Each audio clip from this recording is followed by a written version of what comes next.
Your weekly pint of sports juice, presented by the Keys Leisure Centre Preston. Eat, drink and bowl at the Keys sprawling beer gardens, lanes, arcade bar and bistro. Let's go, lads.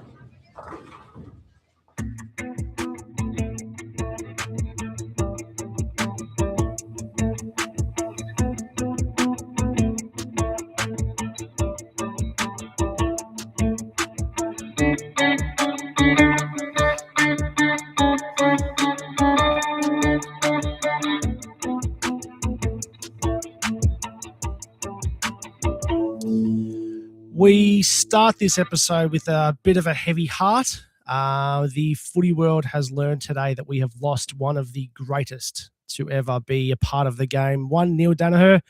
If you're part of the footy world, you know exactly who he is. You know what he's been up to, how much he's done, and how important he has been to everyone in the community. Boys, let's talk Neil Daniher, please. Yeah, well, age 65, it's been remarkable to think that he survived for 13 years since he's been diagnosed with motor neuron disease. And we know that through his charity, Fight MND, he's raised over hundreds of millions of dollars to find ways that we can cure the beast, is, of course, the term that Neil gave MND. And look, it's a very, very sad day. I think even if you're not a football fan, I think we all know Neil Daniher is the Australian of the Year, in 2025. And I think the news has certainly hit a lot of heavy hearts, not just in the football community, but the entire country itself. Peter? Yeah, absolutely. It's well, thanks for having me, boys, again on the phone. It's a sad day for the footy world. Of course, I actually went along to the first ever Big Freeze, and I was sort of like, "Well, what's like?" You sort of take notice of what's happening in the media, and then, but you sort of, it sort of brushes over you until you get to the ground, and it's like, what is this? What's this slide thing they're doing? And when I actually sat down and watched it, I was ended up in laughter, like of tears of laughter, because it was just so funny. So the amount of money that he raised to fight MND is, obviously it got him Australian of the Year and all of that. Don't need to go through all his accolades. He's done so much for that community and, of course, the football community as well. So we pay our respects to him and the family. We definitely do. And I think this one kind of hits home a bit more for me, because I think as every sort of young boy growing up in Australia who follows the AFL, we've all got our coach that we grew up watching and being a part of the team. Neil Daniher was that coach for me. So, yeah, it's a big loss for myself, unfortunately. And you've got the retro LG jacket. That's the early 2000s it is. number. I'd have decided to, in honour of the great man, wear my Neil Daniher era Flamehead Melbourne, as you can see on the old YouTubes there. The Flameheads puffer jacket, which has been served me well for a number of years. Well, I tell you what, prior to the King's birthday game, which is in a couple of weeks' time, I think we should all wear I'm sure over the years, over 12 years, collected a Fight MND beanie. And of course, they release one every year. But I tell you what, I wouldn't be surprised if the sales for this year's design goes through the roof. I think it's going to be unbelievable. It's even like the actual game itself. I think it's going to be a record crowd, the record donations. It's going to be phenomenal. And they got hats now this year. If you don't like the beanie, which I know a lot of people aren't fond of a beanie, that makes their head itch a little bit. So are you one of them, Pete? Also good. At the moment, I am. Yeah, hell yeah. It makes my head itch very much so. I like a beanie. They don't look great on me. Me too, actually. But they keep you warm, so I'll wear it because I don't care what I look like if I'm cold. But no, hats are another very good option as well. Definitely. So yeah, please, everyone who's listening, who will be listening, please make sure you throw some money down to the MND Foundation. It goes to a great cause. I think me and Hookie talked about it earlier, but $115 million raised just through Neil Daniher's foundation, which is unbelievable. Amazing. Yeah, absolutely amazing. Alrighty, boys, let's get positive. Let's talk. Well, Pete, how have you been, mate? This has been my worst week. I'm not going to lie. Sure. I'm on the last week of applying. If you don't like, I've explained on the pod before, of the Effordex cream to fight off precancerous skin cells. Yep. This was what I was meant to be going through roughly about a week into it. My reaction was a lot slower. I did react straight away, but not to this level. It's not a fun thing to be doing, to be honest, guys. Yep. It's itching, it's cracking, it's weeping, looks very red, looks very sore. It is. I can't sleep. But there's lots of sport on last night, so there was sort of a bonus there. But yeah, other than that, yeah, the thing is that the body feels really good. The head just is in pain, and it's very annoying because you want to be active and doing things, and then your face reminds you, oh, you can't be doing that. So anyway, all good. I will be on the mend. There could be a possibility I could be back in the studio next week. I don't know. Depends how I recover. Some people are quick, some people are slow. It just, it depends. Watch this space. Literally. Short-term pain for long-term gain, Pete. Well, I mean, look, put it this way. I want to try and get to the Bulldogs Collingwood game on Saturday night. So that is the aim. Definitely. Doable. 5 days. It is doable. 5 days of R&R and recovery. Well, are we going to do pack for premiership? We're going to say that for the end, Sammy. What's Pete's on the line? Nah, this is our last week of the old pack to premiership. So I think we'll crack them open first. Pete, what do you reckon? Let's go. Done. Beautiful. Alrighty. Here we go. So for those who are new to this, I've acquired a box of Team Coach 2018 football cards. So we're channeling our inner child. And over the last, or this will be 2018. I was in my childhood. No, I'm talking about just the whole trading card thing in general. And over the last 5, or this will be our 6 weeks now, we have been cracking these packs of cards, making our Hawk, you're going to be mad. Cracking these packs open, creating a team. This is our last week of opening the packs. Next week we will do our draft. So we will see how we go with this. Oh no, this is not what I wanted. Oh, that's a cool card, but I can't. Oh, yo. Okay. All right. Okay. Cool. Who wants to go first? Hook, you do yours first. All right, my first. Okay. Yeah. All right. So the players I've got in this week's batch of cards: Tom Barrass, key defender, needed that. Yeah. Eric Hipwood, no thanks. Matthew Cruiser. I've already got 2 ruckmans, so I don't think I'll be taking him, even though he was the number 1 pick all the way back in 2007. Sean Grigg, bit of versatility. Wingman, of course, a second premiership ruckman. Port Adelaide, I got the double. Chad Wingard, Robbie Gray. Can't use that, so that's out. That would be nice. Oh, sorry. Sam Reid, decent career without ever reaching big heights. Scott Selwood, probably the least potential of the Selwood brothers. No offense to the other 3. Sorry, Scott. Scott, no mates. Phil Davis, so another key defender. That's nice. And the one that I'm really excited about, Jack Rewalt. Hey, okay. Mr. Brightside himself. I'm very happy with that. So I'll pick my 3 right now. Let's not waste time. I'm going Jack Rewalt up forward so he can join Tom Lynch. So there's a premiership duo up forward who did a lot of success. How did that happen? I know. Yeah, I know, right? Sam saw me. I did it. It was a random pick. It was a random pick. Thank you. Oh, legit. Tom Barrass or Phil Davis? Who's the better defender? I'd go Phil Davis. I'll go. Well, Tom Barrass is a premiership defender. I'd go. I'm going to go Barrass. Okay. And then, well, after that, it's really slim pickings, to be brutally honest. This is really, well, I don't know. You know, I'm going to go Phil Davis. So that means I've got 3 key defenders: Hurley, Barrass, Davis. Your team would be good if you play against Adelaide. Yeah, that's true. That is very true. So I'm going to go Phil Davis as a 3rd key defender with Michael Hurley and Tom Barrass. Beautiful. All right, go Pete. All right, so Pete, the players you've got in your flip them over, mate. Flip them over. There you go. Aaron Hall had a decent Brownlow one year, but AA run. Unfortunately, you've got a dual player card which you cannot use in Dyson Heppel and Zach Merritt. He wouldn't either anyway. I'm happy with that actually. Well, he's already got Zach Merritt in his team. He does. Yeah, he does. Have Merritt. Ben Cunnington had a good career, but of course we know his battles later on in his career probably never reached the full potential. Yeah, good player. When he was going, he used to tear Collingwood apart. You did need a small forward, and I reckon this is probably the best you're going to get.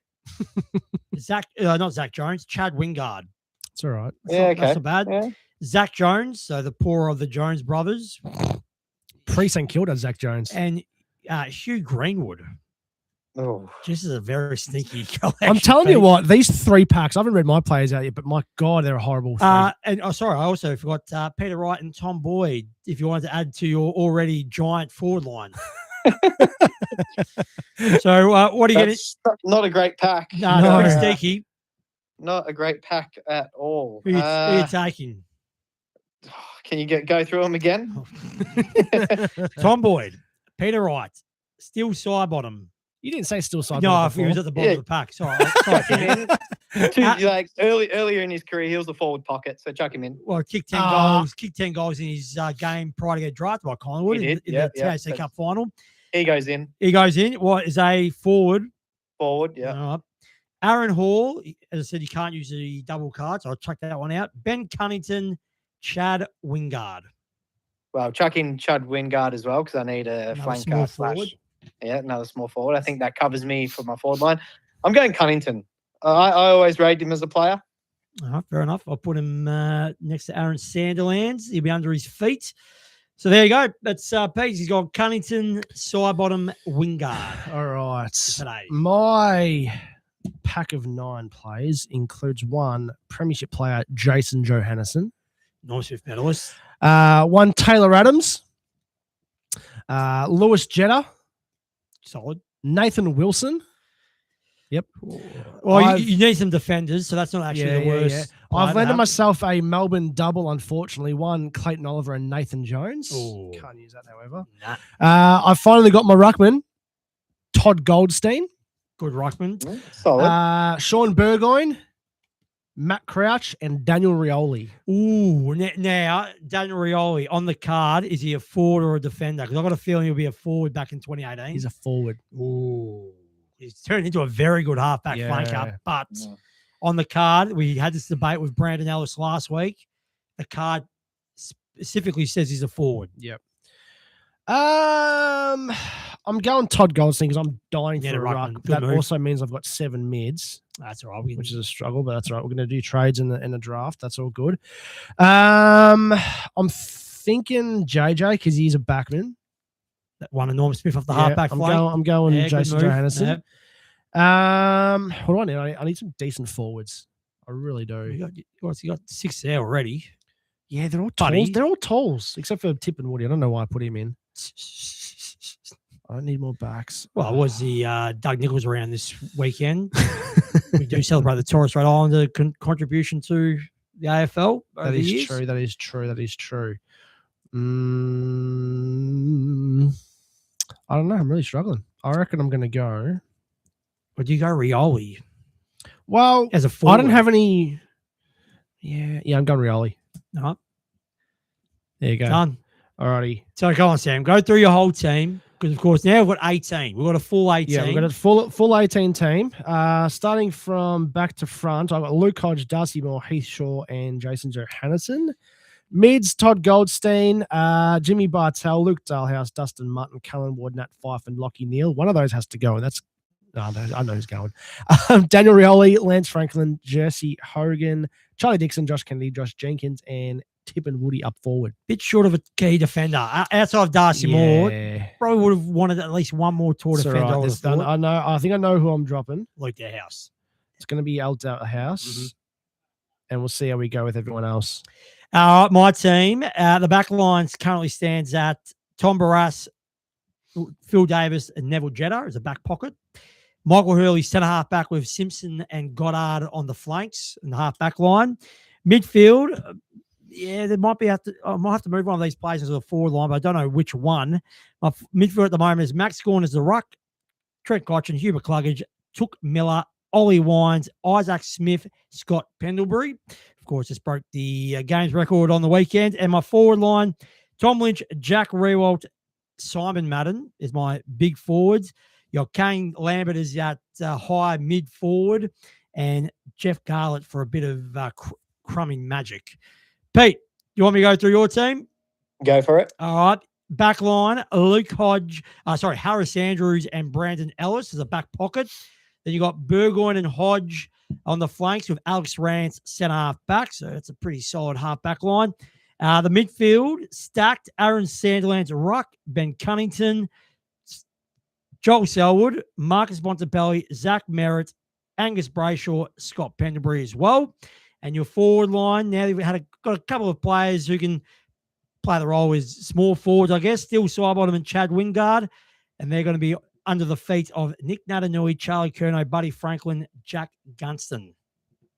I think I'm winning the premiership, boys. Oh, calm down, Come big on. fella. Come on. Well, as Sammy said, we're going to do a trade. We're going to do a draft. So we get the 22, try and get a little bit more balance in these teams. Mm-hmm. And then I think we'll have to put them all on paper and let the public decide. Let the Yep. public decide who's got the best team. Yeah, I like it. I like it. I'll make sure I get that Excel spreadsheet together of the draft because it's pretty it's pretty big. Do you love doing a spreadsheet? Are you one of those nerds who likes doing those? When spreadsheets? when it's done properly, 100%. Very rarely does that happen though. Yeah, I've seen some disasters over the yeah, years. I really need to sit down and actually work it. Like I know how it works, but I know there's so much they can do. I need to sit down and actually work it out. Now, look forward for that to eventuate. Pete, let's do the good, bad, ugly. Where do you want to start, Pete? Where do you want to start? I'll start with my own good. Thank you very much. Well, I know what your good is. Scott Pendlebury. No, you didn't have to tell us that. We knew. I was going to go there straight away, of course. I didn't get to attend the game, which was pretty heartbreaking, to be honest. But I thought to myself, you know what? He breaks the record every time he runs out now. So I'm okay with that. But what an occasion by the Collingwood Football Club. I almost teared up when they all came out in the gold numbers. You so did. Don't sugarcoat it. You so did. The lump in the throat was right there. Very, very close. And I tell you what, it was a last minute thing. Like they had planned it over the week, but in terms of the public knowing, no one knew that. No one knew. All the players were the golden jump, good golden touch. numbers. Good touch. It was fantastic because all the talk through the week was, had been all about Scott Pendlebury, blah blah blah. How much money is he making? A shitload. Why does he wear the gold number and not the whole team? All that sort of stuff. And we stuck it up all those people that had all those opinions, and we all ran out in the gold numbers, which was really really cool. Of course, the big banner, the fireworks. The 10-minute mark, the clapping and the celebration of that. And the best thing was that West Coast actually took it up to us. And I don't think that it was Collingwood playing super poorly. I actually do think that West Coast, they had a pretty decent game. And to their credit, they kept coming as well. They kept pushing and pushing every time Collingwood looked like they'd taken control of the game. West Coast would come back with just a couple of goals and just, put a little bit back in their favour. But the Pies all the way through, they managed the moments as they do, as Craig McRae says, and got the win for Scott Pendlebury. And I know it's been doing the rounds in the media, but they won by 10 points. Scott Pendlebury's number 10. It was his game 4-3-3. 4 + 3 + 3 is 10. Unbelievable. Jeez, I'm surprised how efficient you are with your mathematics here, Pete. Right on. Yeah, thanks for that. Yeah, not bad for a PE teacher. So look, it was fantastic. I'd had a few beers by the end, which was good too. I was nicely just in my own little. Sorry, bit sauced up, were you? Yeah, sauced up and just having a good time and having my own little Collingwood moment. Unfortunately, by myself because you guys were all out, but that's all right. Mate, you can't talk about that on air. No. Sammy's still recovering from Saturday and Sunday as well. Very good. Very good. But it was a great occasion, so that's my good hooky. Yeah, and Sammy. Of course, not, and I don't want to put a negative note on it, but of course the injuries that Collingwood suffered on Saturday, some big blows. Darcy Moore with the hamstring and Jamie Elliott. This is the real sad one. Will he ever play again after doing an ACL? And it wasn't just your normal ACL. He was in that much pain that on the stretcher, they had to give him the green sucker, which really shows the trauma. It was ugly. It was. Not sure if you heard Matthew Lloyd talk about it, but when Max King, when he was playing for Haileybury, went down with his ACL, they said that they had to give him the green whistle as well because he'd done damage in all the areas. So the meniscus, the PCL, the whole knee. So we hope that that's not the case with Jamie. But either way, ACL is a devastating injury, even if it's just by itself anyway. So especially when he'll be older end of the scale for an AFL player. On the older end, he's contracted into next year, so he's still going to be at the club. Obviously, it'll be his call whether he wants to fight his way back into the team, come back for one last game, or that will be left up to him, which is a good thing that's actually in his hands and not the club's hands. But yeah, devastating because he missed so much football through the middle part of his career when Peak he of was his career. really Mm. when he was really meant to be taken off. I mean, he got given the number 5 for a reason. Nathan Buckley gave it to Nick Maxwell. Nick Maxwell gave it to Jamie Elliott, the number 5, and it gets passed down to who they pick. And that he got given it for a reason because they saw him as one of the next leaders of the club, one of the next most talented juniors coming through. And he really was. I mean, for a little bit there, it looked like he could have been a superstar midfielder. And he's found his way in the back end of his career more up forward. He started a little bit up forward as well. But one of those players that plays a little bit taller than what he actually is. He gets manned up as a small forward, but really he takes those high grabs pretty well. So he's going to be missed by Collingwood. And look, but at the same time, like, it brings about opportunity for someone like Charlie West. And you boys know how much I've been banging on about Charlie West. So let's see what he can do. Possibly a Harvey Harrison might get a go now, coming back into the Collingwood team. Of course, he went down with an ACL probably 18 months ago now, and he was showing some real promise before he went down. I actually think that he showed, and still is in the VFL. Every time I watch the VFL, he does well. So I wouldn't be surprised if he comes in as that sort of mid-sized forward. And of course, Hayes, the youngster as well, who's had a few games. I like the way he goes about things. He's got a little bit of Jamie Elliott about himself, although plays a little bit smaller, is a little bit classier. Not classier, I can't say that, but he's pretty smooth moving with the ball, is Hayes. So look, there's opportunity there, but it's a big blow. And Collingwood, we know how much trouble they've been having with the forward line, and this is probably only going to bring about more trouble, but at the same time brings a little bit of unpredictability about us too. So there's a positive there. Well, you mentioned Hayes. He's also out for a long period of time because he dislocated his Oh, shoulder. he did too. Yeah, So yes, I did know that. it would be unlikely to see him the rest of the year as well. You would have thought if it's a full-on shoulder reconstruction. No, so required. Harvey Harrison comes back in if you ask me. Yeah. Well, we'll move on to the bad. Now, we've been pushing up the enhanced games, and as a result, just before we do, I want to make mention, because Darcy Moore going down. There's a boy in the VFL, Howes, so it's the same Howes, Yep. with an S on the end. He goes all right. Just watch out for him if he does get his chance. Any relation to Blake Howes at Melbourne? Don't know. I don't know. And of course, but he can take a nice grab. So just don't be surprised if he makes his way into the Collingwood team, and I reckon he could surprise a few people. The other fact is, with the mid-season draft happening tomorrow night, Collingwood have 3 list spots available with McInnes, Elliott, and who's a third player who's done an ACL recently. There's one more. So you got potentially potentially 3 players. Oh, Steen, of course, the ruckman from Steen, a fortnight ago. So Collingwood will be looking to restock with a couple of players in that mid-season draft tomorrow night. Apparently there's a boy getting around who's about 208 centimetres or something like that, who's showing a bit of talent, but they don't know if he's going to fall through to Collingwood or not. He could be taken at number 1 in the mid-season. So I'm sure the players will be targeting him. Jade Stevenson's another one. I've heard that rumour, yes. Look, if we've got 3 picks, throw one at him. He showed so much promise. You don't lose talent. He's showing good form in the VFL. I don't mind it. I really don't mind it, because what have you got to lose? As long as he stays off the Sportsbet app, he'll be right. I'm sure he's matured. Apparently, his pre-season, he actually did pretty well at Port Adelaide. So I'm open to it. I'm very open to it.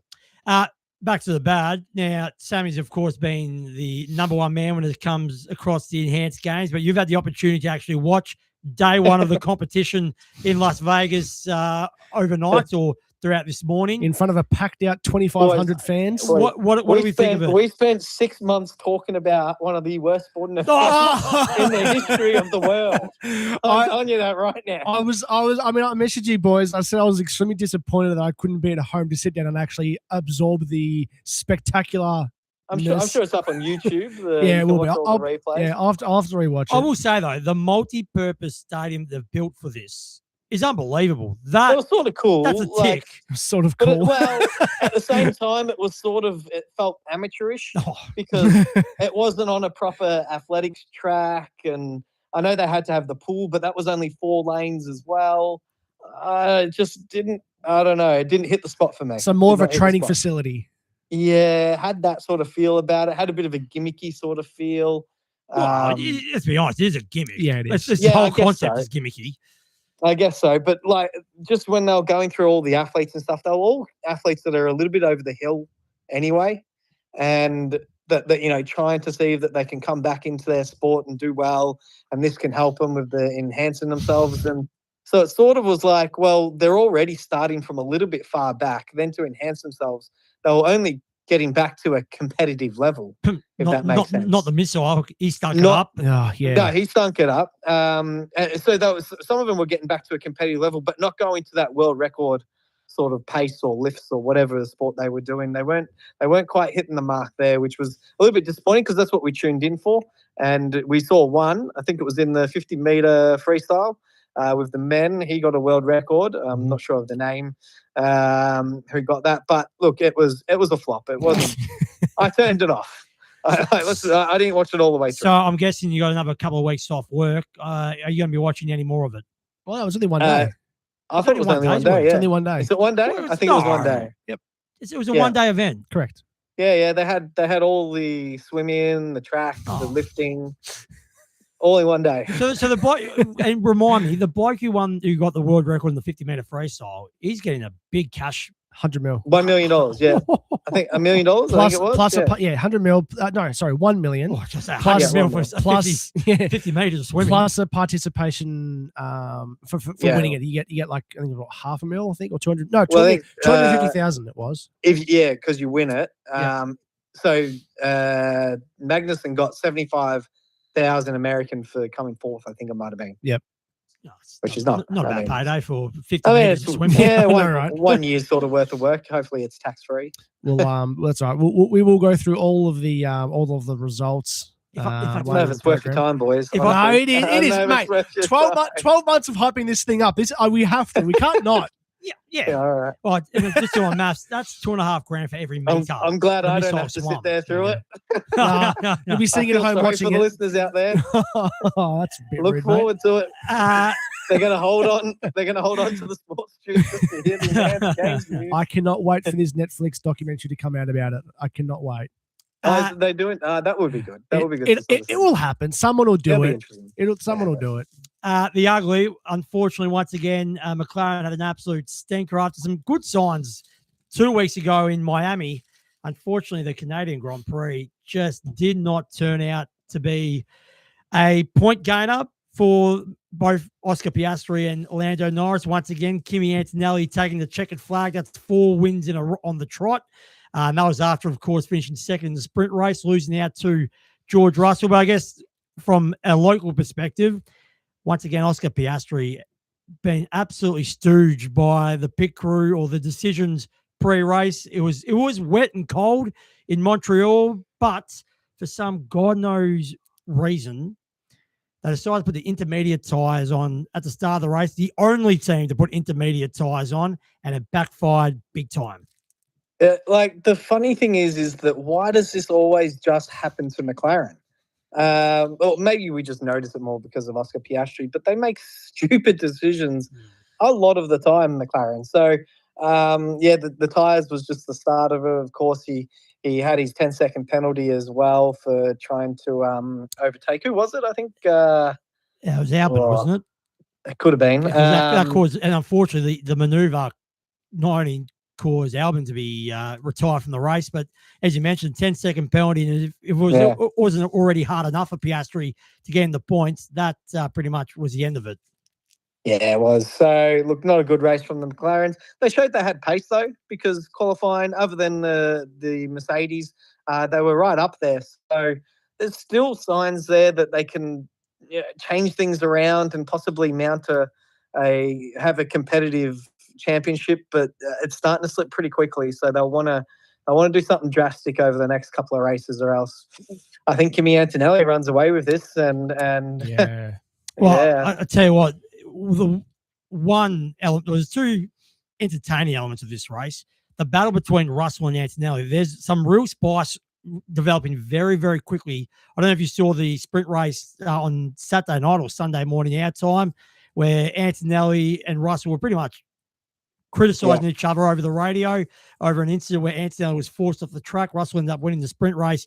And then for pretty much 30 laps straight, it was Russell Antonelli swapping the position at the front of the grid or the competition until, of course, poor old George Russell, the power just completely went out of his car, and Antonelli then had a pretty easy path to victory.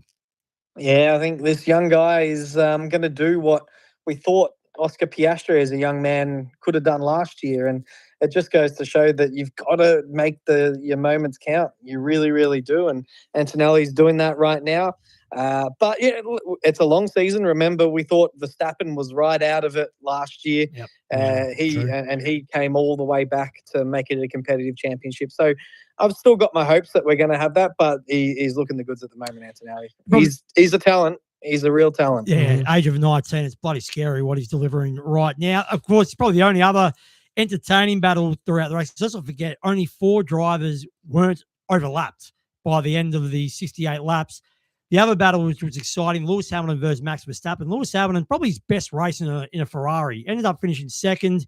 He overtook Max Verstappen with maybe about 5-6 laps to go, but that's probably the most positive sign that we've seen from the Brit since making the high-profile move to Ferrari. Yeah, absolutely. And the old timer just getting up there on the podium. Is this his second podium for Ferrari? Yes.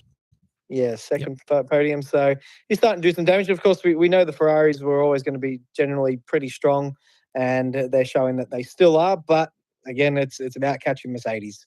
Yeah, no, it certainly is. Before I let you go, Pete, of course, on Wednesday night, we've got the State of Origin, Game 1 between New South Wales and Queensland. Both teams have made a lot of changes from the squads at the end of last year's series. Of course, Queensland were able to come back and wrap up another series win. Well, I know where your heart's lying, obviously being a New South Welshman born back in Albury back in the day. What year were you born now, Pete? I was 86. You were 86, turning 40 this year. Just wanted to put that out there. How confident are you of New South Wales? Because it's a different looking team. I think they've made 11 changes from the squad that represented New South Wales in Game 3 of last year. We've heard rumours that Mitchell Moses might be out with a hamstring complaint, that he suffered a training today, which will be a massive blow. But how do you see New South Wales going on Wednesday night?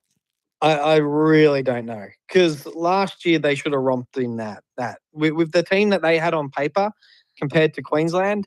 New South Wales should have won that series easily, and they didn't. And it frustrates me. And then, of course, like you said, I know where my heart's going to be. I want New South Wales to win, but honestly, they just don't get Origin. They just don't. And the Queenslanders, they get up for the occasion. They see themselves as the underdog, and it really works in their favour. And I don't expect any less than it being super competitive with Queensland getting over the line, just because they have that grit, determination, as they always do. Something drastically has got to change with New South Wales, and hopefully with a few new selections, that's the case. But I don't know. Again, they should win. They should win, but on paper they should win. But I'm not confident. Well, it's fair to say if New South Wales don't win Game 1 in Sydney, considering, of course, Game 2 will be at the MCG in 3 weeks' time, and then Game 3 will end up at Suncorp Stadium. You think if New South Wales are going to win the series and get the trophy back, they have to win Wednesday night. If they don't win on Wednesday, you can nearly guarantee. I know Queensland were able to come back from 1-0 down last year, but I just don't see New South Wales being able to do it. Yeah, no, I tend to agree with that. Hopefully they get the win at the G, because we'll be there, Hookie. And, yes, we will be. Yep. Hopefully that can happen, and at least I get something from this series. Very true. Very true. Be back on the beers in the MCC as life should be. Pete, we won't let you on the phone for too long, because I know you're in the middle of a bike ride trying to get your fitness up and about. Yeah, I don't think that's happening. My face felt like there was pins and needles in it. I don't think I can't put up with that pain. Oh, you've done some today, so that's all right. You've ticked that box. It's not much. But as you mentioned, hopefully we'll see you back in the studio on Monday, and hopefully get to go to the Etihad Stadium, or Marvel Stadium, sorry, for the big game. Etihad, wow. Got the fingers crossed. For the Dogs Pies. Beautiful. Pete, enjoy, mate. Thanks, boys. Thank you, mate. he was in good spirits because, as he said, All things considered, yeah. he was unable to go to the Scott Pendlebury game, but he was enjoying a beer with the Heineken keg, which he's been A beer saving from up. the keg, yeah, righto. Just a beer. And absolutely loving that. But yeah, it'd be good to see him back in the if that's the case on Monday. But Sam, let's get straight into it. Let's talk AFL. Footy ball. It was an interesting round. If you got more than 7 in tipping this week, or even 6, you've done bloody well. I think I got 6. Done well, 6. I think. I've got to double check, but I reckon I got about 6. I got 5, and one of them was a real upset.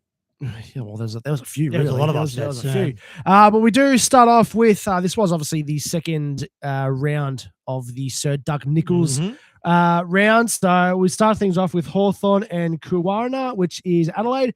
Hawthorn 10 goals, 15.75 to Adelaide 9-12-66. Well, without knowing the rest of the fixture, I'm sure Hawthorn want to just remind everybody that they've got a great record in Tasmania. The Taswegians love them. Yep. Because, of course, they've been there for nearly 2 decades. And it was an important win for them. It was. And on that note, they did announce during the week that as of 2028, they will not be in Tasmania anymore because there will be the Tasmanian Devils. And I think it's a fair enough move. I think so. I think we want all Tasmania to get behind the Tasmania. Devils Yeah. when they come into the competition, as you mentioned, in 2 years' time. So I know Hawthorn have done a lot for the football community in Tasmania. They've, generated a lot of money and interest. But I think it's time. I think Hawthorn are well enough in a financial point of view and both on and off field that they can sacrifice a couple of games in Tassie to play at the MCG. Well, I can't imagine them getting too much of a kickback from it. I bet it's $5 million. Really? Yeah. Yeah, okay. So it's a bit of cash. Well, I mean, you can probably contribute a bit of their games down there to the team coming to the league.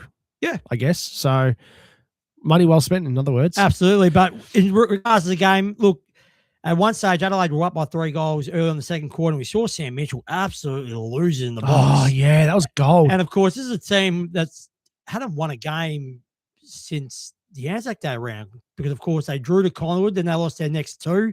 So Hawthorn really had to win this game. Yeah. And, look, to their credit, they were able to regain the ascendancy in that second quarter, kicked 5 goals to 1, led by 2 goals at halftime. In the end, Adelaide just couldn't really crack Hawthorn's defence. And even without Tom Barrasso, of course, is still recovering the hamstring injury, Hawthorn's defence was able to hold up. Fair to say the weather was always going to make this game a real tight scrap because it was freezing in Tasmania like it normally is at this time of the year. Really didn't allow for free-flying football, but Hawthorn did enough to win a game where, look, Adelaide will be disappointed because, as I said, they started well. Unfortunately, the injury to Isaac Rankin with a calf was a major blow. We still haven't seen the best of my boy Riley Thilthorpe, and he's getting frustrated. He's been struggling with a back injury, comes back in after having a week off last week, and then he's been rubbed out for a week for a gut punch on Josh Battle, who clearly won that one-on-one battle. So, look. Pun intended. Yeah, it was interesting because both these teams, that's fair to say, both these teams, if they have an Achilles heel, it's their midfields. Yep. They lack genuine depth of high-grade quality in the midfield, but Hawthorn just had more winners around the ground. And I want to say Blake Hardwick, who we know is a defender, they moved them up forward in the absence of Jack Gunston and Cashier Deer. I know Marby Old returned for the first time in about 5 weeks, but Blake Hardwick was the difference in the end. He's kicking 4 goals. And was, as I said, the difference, and Hawthorn regained their spot in the top 4. Adelaide, is that how much of a detriment is that loss? They still haven't been in the top team, and they're still a fair way off the team that we saw won the minor premiership. And, if you go to the team that played on the weekend, other than Taylor Walker, who we know is slowly coming back from a hamstring injury, interesting enough, he kicked 5 in the Sandful. So you think he'll come straight back in as a like-for-like replacement for the suspended Thilthorpe. But, yeah, it was a pretty strong Adelaide-looking team on paper on Thursday night. They just couldn't get the job done. So I had my concerns going into this season with the lack of depth in the midfield and the fact that they had a much harder draw compared to last year. And at the moment, where they're sitting, they're sitting 7th, so just below the top 6. It's probably a true reflection of where they're at. Yep. Fair call. We head over to the MCG for the traditional Dreamtime game against Richmond and Essendon. Essendon 7 goals, 14.56 to Richmond 10 goals, 14.74. Your boys are not. You guys won the Spoon Bowl. We did win the Spoon Bowl. It's cost us the number 1 pick in the mid-season draft for tomorrow night. But besides that, that's a good win. It's a good win because, look, we know Richmond have had a horrible run of injuries. To be fair, they were helped as much as, I'd hate to give Essendon any chop out. For Essendon to lose Durham and McGrath within the first quarter, Durham with concussion, McGrath with the broken jaw, Guelphy with a hammy, but he's not as important as the other two. And apparently Archie May played throughout the game with broken ribs, and he was pretty good. Yep. He was very, very good, Archie May. In fact, him and Caddy, if Essendon got the ball forward with a lot more precision more often, those two could have been the difference. But some of the turnovers Essendon had throughout the game were just laughable. And look, this game was not as bad as the last time these two teams met, where it was only like 5 goals to 4. But this game's, again, wasn't great. It really showed why these two teams were 17th and 18th going into the Friday night clash. But full credit for both sets of fans. 80,000 were there on Friday night. It was very impressive considering where you guys are at the moment. It was a great atmosphere. Darcy Parish, I know you got to say. To be honest, now I didn't boo, just to put it out there. Good. I did not boo when he won the Urukree medal for best player on the ground. But in a game where there wasn't many standout performers, I thought Darcy Parish was the best player on the ground. Even though you say he's 41 touches, we know he can butcher the footy quite regularly. But as I said, in a game where there wasn't many star individuals, I thought Parish probably deserved the best player on the ground. But what's your thoughts, Sammy? Because you were pointing at me when I brought up his name. Well, no, I was only pointing because I was going to bring it up as well. Like, I don't know. I didn't watch the game, given, so I can't comment too much on it. Good move. But, I had more entertaining things to do. That's fair. I mean, I'll believe you. I'll take your word for it. But I mean, so you had Brian Taylor, Adam Simpson, Kelly Underwood, and Sean Burgoyne on the panel for the Yoikin Award. Yep, beautiful. So, I mean, they were there. I wasn't. Who were the other high vote? Because I don't think Parish got best on. No. So he got votes from everybody, but he didn't get the 3 votes from anybody. Correct, yeah. Right. So Brian Taylor gave 3 votes to Tim Taranto, 2 to Parish, 1 to Jaden Short. Yep. Adam Simpson gave 3 votes to Patrick Rechko, there you go, who was picked 99 in last year's draft. Been a very good player for us. 2 votes for Tim Taranto, 1 vote Darcy Parish. Kelly Unwood, 2 votes Jack Ross. 3 votes Jack Ross, 2 Darcy Parish, 1 vote Tim Taranto. Sean Burgoyne, 3 votes Patrick Rechko. There you go. 2 to Darcy Parish and 1 to Zach Merritt. Interesting. Look, again, I think that spread of vote getters, it probably shows what I mentioned before. This wasn't a game where there was many star performers. I think a lot of Richmond fans probably wanted Jaden Short to get the medal because it was his 200th game and 2-time premiership play. He did play a very good game. And as you mentioned, Patrick Rechko, just the last pick of the draft. He's been on Geelong's VFL list for so many years. He was a big Richmond supporter growing up, and he's really made the wing his own. So much so, he got the round 11 Rising Star nominee. So well done, Patrick. So look, as you said, good win for Richmond. Essendon, if this continues, they got West Coast Carlton the next 2 weeks. If they were to lose both of those games, I think Brad Scott's going to struggle to survive the year as it is. But if Essendon were to drop both of those games in the next fortnight, could we see a la Michael Voss scenario all over again? Brad Scott is the worst coach in the league at the moment. Yeah, well, he did nothing at North. He set up North for further failure. Went out of the game for 2 years? 2 or 3 years, 3 years. Come back in. He's done nothing with Essendon. He is the worst coach in the league right now. It's hard to I know. Harsh. They've had a lot of bad runs with injury and that sort of stuff, but you have the platform. They're not. Oh, you got something stuck there, mate. You've got Tom Lynch. Yeah, his throat stuck on your forearm. Wow. Wow. Apparently couldn't speak for the second half after he got a pretty severe knock to the throat. Yeah, 100%. But he's got. I'm not saying their team is A grade. It's definitely not. but they do have the skillful players there. They have enough To young have some- talent to to do do a something. lot better than what they are. 100%. That's a very fair call. So, yeah, pretty bleak for Essendon supporters, but Richmond, as a Richmond fan, to win a game in Melbourne and actually being there after, of course, beating West Coast 3 weeks before that in Perth, we'll take it. What time do you get home? 3:30 in the morning, Saturday morning, after quite a long celebration. You earned it, mate. You earned it. Yeah, I think I did. It's a rare occurrence these days, Richard. It winning. is. It definitely is. We then head over to our second Friday night game, which is probably should actually be the actual Dreamtime game with the names.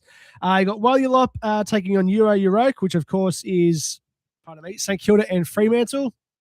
Walialop 16 goals, 8,104 to Euroke 11 goals, 874.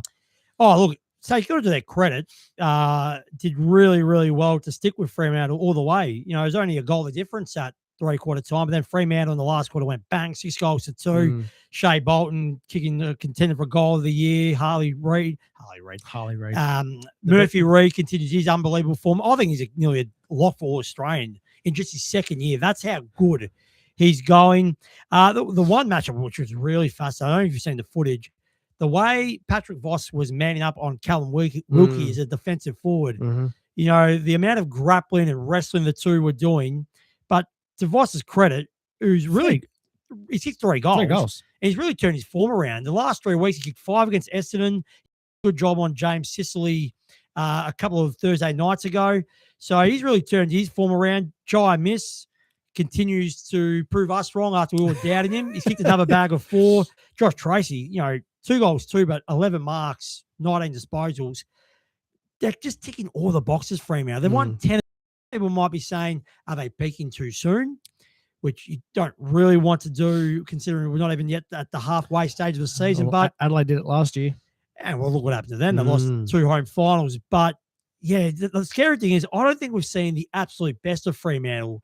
They're a sort of team that can play dour for long periods of time, but when they really want to put the foot on the throttle and play fast, attractive football, they're as good as anyone in the competition when they do it. I'd probably say their most dominating performance was against Melbourne so far. Yeah, early on in the season, Yeah. where they demolished Melbourne in that first half. So, yeah, they're ticking all the boxes. They've got a big test against Brisbane. We'll talk about Brisbane and their demise very shortly, but that's going to be another real good test to see where they're at to go. The Gabba against the reigning premiers who are struggling at the moment, but it's always a tough road trip to go from WA to Brisbane. So that's going to be a real interesting game, that one. St Kilda, they didn't really fire on all cylinders, I would say. Their big recruits haven't exactly done much, or they didn't do much with this game. No, he didn't. Flanders played all right in his 100th game. He racked up quite a bit of the ball, but it's TDK, once again, flop of a game after he showed some Silvani. good signs. No, he wasn't at his best, but he's been good, Silvani. I'd say of the recruits I have picked up from last year, I think Silvani's been the best of the lot. He's been the most consistent of the 5 that they've picked up, but no, Wanganeen Malira is really hurting them. They just lack class without Naz. And we've talked about their midfield out lacks class as well. They'll be desperate for Wanganeen Malira's calf to be on the mend because St Kilda, with a couple of tough games to come before the bye, their season might be slipping away real quick. Definitely would be. We then head over to Marvel Stadium on the Saturday with North Melbourne taking on Gold Coast. What a game this was. North Melbourne 17-9, 111 to Gold Coast 16-9, 105. Gold Coast cost me a Palmer. I mean, there was other teams, but they were the first one to cost me a Palmer. Well, this was the upset I tipped. For some reason, I tipped North, and it's probably more the fact that Gold Coast, of course, had 2 games in the trot in Darwin. I just thought maybe a bit of fatigue might kick it. And in that last quarter, they completely ran out of legs. Now, I know some people have been saying that's a bit of a cop-out because having a 43-point lead at one stage, which was 38 points at halftime.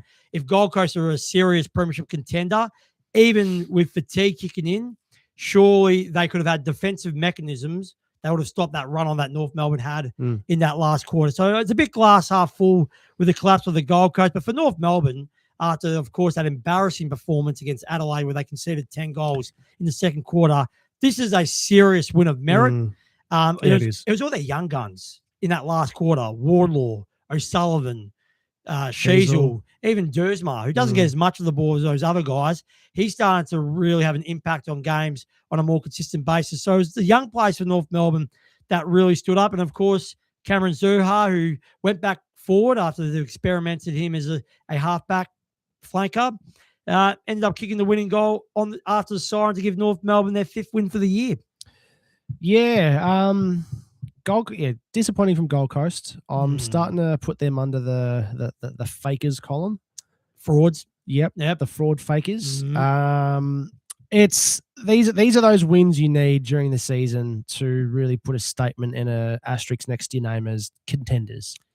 Oh, 100% agree with that. This is a poor loss. I'm starting to think they're off season. I reckon Flanders they're probably their biggest loss.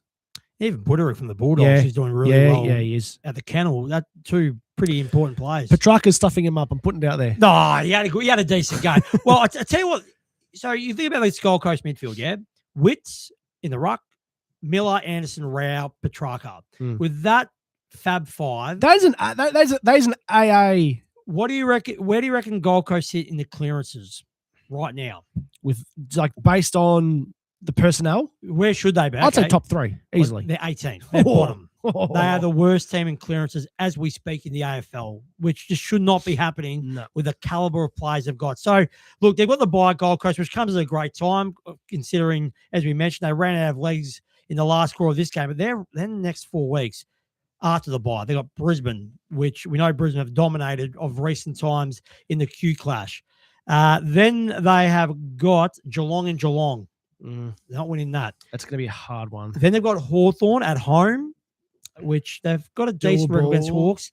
And then they have to travel to Perth to play Fremantle. So that next month for football, that's real big boy month. So if Gold Coast are going to be a premiership threat, they'll probably have to be looking at winning at least 2 or 3 of those games if they're going to be a legit team in season 2026. Yep, agreed.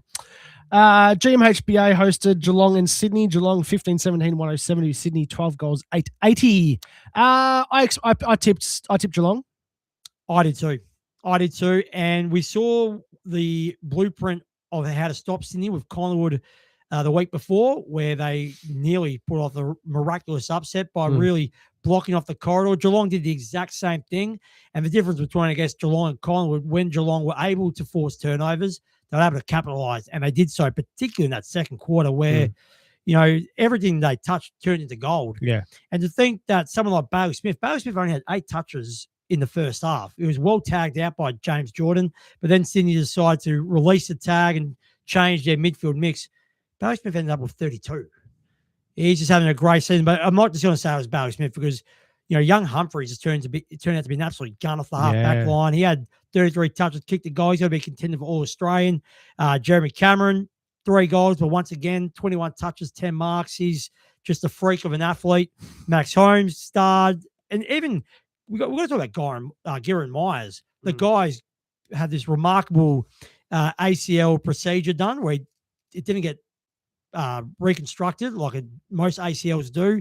He's come back and he hasn't missed a beat. He's been unbelievable in the 2 games he's been back in the Geelong side. So Geelong, I tell you what, it's very hard to win at GMHBA, but what we've seen in the last 3 weeks where they've smacked Collingwood at the G, they smacked Brisbane at the Gabba, and now they've pretty comfortably taken care of Sydney.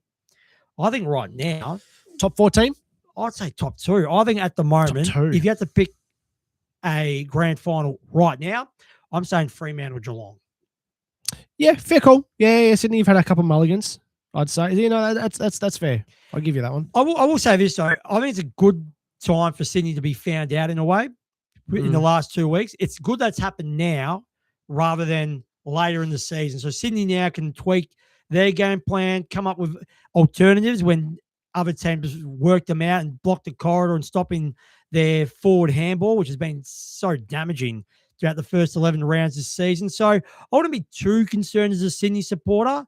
But yeah, it was a loss that probably showed that there's still some areas they can fix going into the second half of the season. Joel Amati with 4 goals. Talking about some positive with Sydney here. Where would you put him in the league's top forwards? Well, the thing is, Keeping in mind, he's got a teammate in Curnow who's up forward as well. And he does have Logan McDonald as well Yeah. to ease the burden on him, so Yeah. to speak. It's a tall forward So he's got a couple of good forwards with him. around him, Yep. and he's starting to really shine with them around him. Oh, look, he's improving very quickly. My only question is, and I guess this was the question 2 years ago when they lost the grand final of Brisbane, can someone like Joel Amati and Logan McDonald, even Charlie Curnow, when it really matters in September, do they have the mental fortitude to deliver on the big stage? Because let's be honest, Sydney's last 3 grand final appearances have been absolute shellackings. So, look, not too much to be concerned about from a Sydney point of view, but they will want to make a couple of tweaks so they can counteract teams doing what Collingwood and Geelong have done the last 2 weeks. Yep. Very good. Very, very good. We then head over to the MCG for the most talked about game of the round so far, not because of the teams playing. Collingwood took on Walich Marahua. Well Not said. bad, thank you. Very well played. That being West Coast. Collingwood 13-14-92 to West Coast, 12 goals, 10-82. We, of course, talk about the big game-breaking game. All-time game-breaking game in Scott Pendlebury playing 433 games. And he looked nervous though. He did. He did have a great game, and he was saying, he was very tired. Of course, he's had a lot of media commitments in the lead up to the 433rd game of his career. But it wasn't his best game considering the last 2 times he's been out of the MCG. He was the best player on the ground on Anzac Day. He was in the top 5 players in the loss against Geelong. So it was a bit surprising to see Scott Pendlebury not having that much impact. But I'm glad you didn't mention it when Pete was on the phone. But Nick Dacos, even though his disposal efficiency was low, he had a very good game. He 34 touches, 3 goals. They're pretty good stats, fair to say. I can say that. I can say that on your face. Go on, I'm not going there. I'm not going Bring it there. up. Just quickly, what was his disposal efficiency on the day? Was it 55? It was below In that vicinity. It's Below average. below Anyway, the AFL average. we move on. But I tell you what, the interesting thing about this game, the next 2 best rated players in the game were the 2 opposing ruckmans. Darcy Cameron, who now has to be the number 1 ruck with the ACL to Oscar Steen a fortnight ago. He had a really good game, 28 touches, 27 hitouts. But Bradley Williams, who's a bit smaller compared to the rest of the key ruckman in the competition, he had a great game as well. 20 touches and 28 hitouts, kicked a goal. So that was a real fascinating battle, and both played fantastically well. Jordan the goal, considering his great form since he's really moved as a permanent midfielder, he had a lot of impact in the game. But I guess, the big key now for Collingwood, with 2 very interesting games coming up before their bye, with the Dogs this week and the D's the week after in the traditional King's birthday game, how much of those injuries got to really affect him? Because Jamie Elliott, leading goal kicker last year, close to Australian, that's a big blow. And Darcy Moore, who, we keep hearing Pete saying, Collingwood are a different team when Darcy Moore's playing. Well, once again, their back line's going to have to adapt very quickly without their captain leading the line. So that's a wait and watch. Yeah, all of a sudden, King's birthday's become more enjoyable for me. You're going to go, aren't you, now? I'm working. I can't go You can't anyway. No. So, Public holiday race too. it's hard not to say no. hard to say no to that one there. But yeah, look, it's going to be a nervy couple of weeks, I feel, for these guys. It's it's going to be a tricky one. Tell you what, West Coast, full credit to them. Because I was listening to Yeah. Adam Simpson, and he was apparently messaging mates, of course, Simpson being the former West Coast coach, and he thought, honestly, West Coast were going to lose this game by 100 points. Because a lot of these players have never played at the MCG, let alone in front of 90,000 people. But as Pete mentioned at the start of the show, They took it up to them. at no stage did West Coast looked, what's the word, over, Wow. The words forgotten me. The words escaped me at the worst possible time. They weren't daunted by the occasion. Yeah. There was one stage in the 3rd quarter where Collingwood opened up a 5-goal lead. I'm thinking, here we go. I think West Coast have run their race. But to their credit, this game was never over until the final siren. So a real tick to Andrew McQualter and the West Coast boys. And with a game coming up against Essendon at home, you think West Coast had every opportunity to make it 4 wins for the year, which doubles what they got last season. Yep, exactly right. We then head over to Adelaide Oval with the Yartapulti taking on Carlton. Yartapulti The Blues are back. Port Adelaide. Yeah, well, I wouldn't go that far, but they're definitely they have started a winning streak. Port Adelaide 8 goals 10-58 to Carlton 13-14-92. Another game where I lost to Palmer on.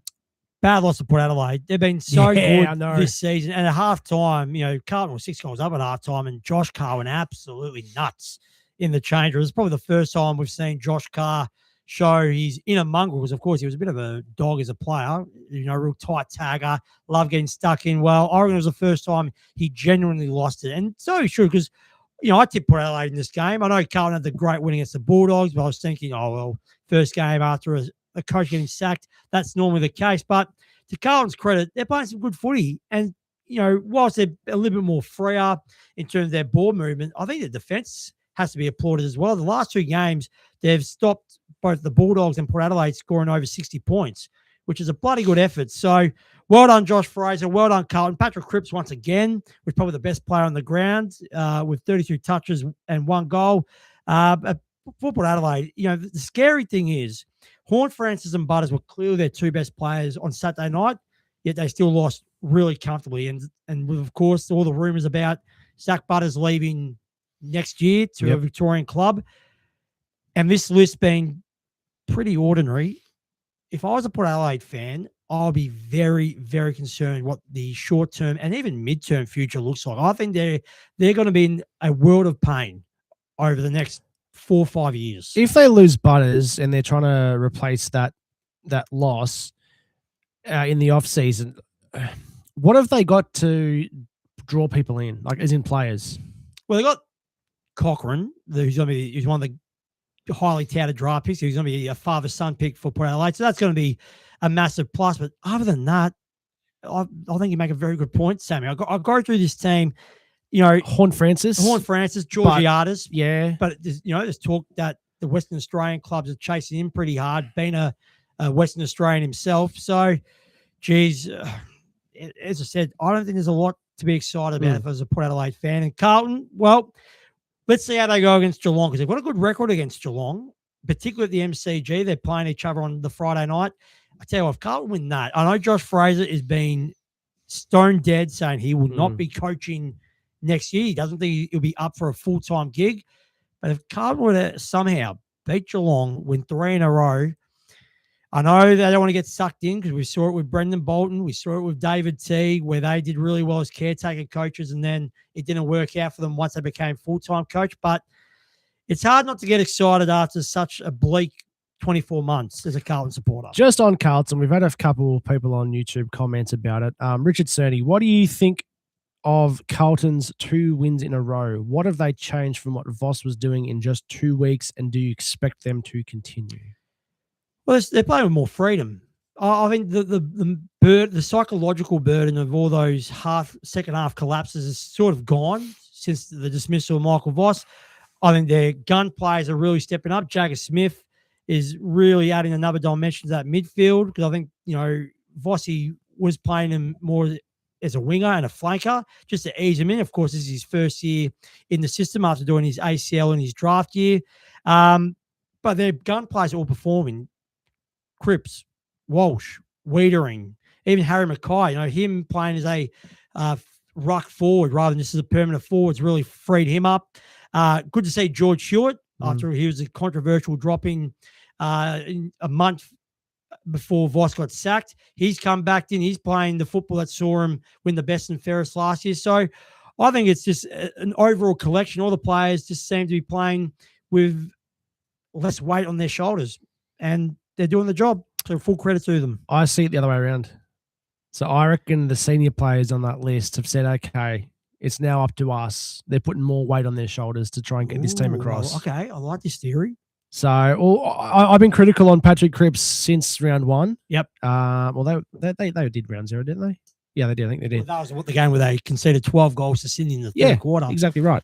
I've been critical of Patrick Cripps since round 0. And I think he's finally come to terms with the fact that, maybe I do need to step up a bit more. Fair call. Oh, I mean, it's a very, very fair call. Maybe he takes a bit of responsibility of Vossi's sacking. 100%, which is poor form as a leader, but that's just me. I think, look, Sam, I think a few Carlton supporters will be agreeing with you with that one. Definitely. definitely. What was the other Carlton comment? Was that the Yes, there was one more as well. Jeff Devison, amazingly, Cripps has 2 top games in a row. Maybe an issue. We just touched Yep. on it. switching? Yeah, cool. Our second last, Oh, yeah, This was wow. the game. Our second last game of the round was between the GWS and Brisbane, the Greater Western Sydney, 26 goals, 10, 166 to Brisbane, 13, 10, 88. What the hell game was that? 14 goals in the third quarter. What the hell is that? 14 goals. There's only a goal the difference at half time. Most goals in the VFL, AFL history in the third quarter. That is unbelievable.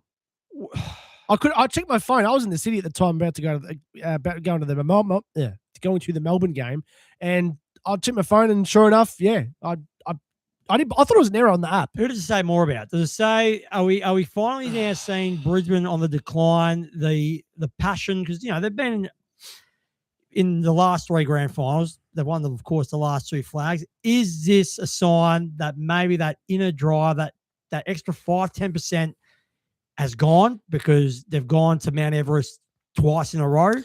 Or is this now the ultimate reality check that Chris Fagan can use to say, look, boys, the season actually starts now, because we've seen if you're off by 5-10%, not only are we losing, we're getting spanked.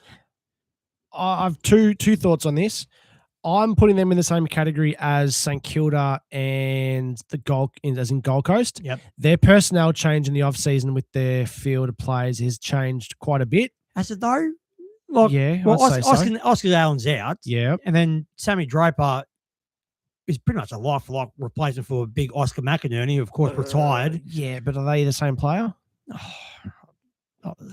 Yes, well, they're both ruckman. Yeah, sure. The other theory? Other theory is, I think this is going to. This is their okay, boys. This is not good. Let's start ramping this up. So I expect them to come out firing next week.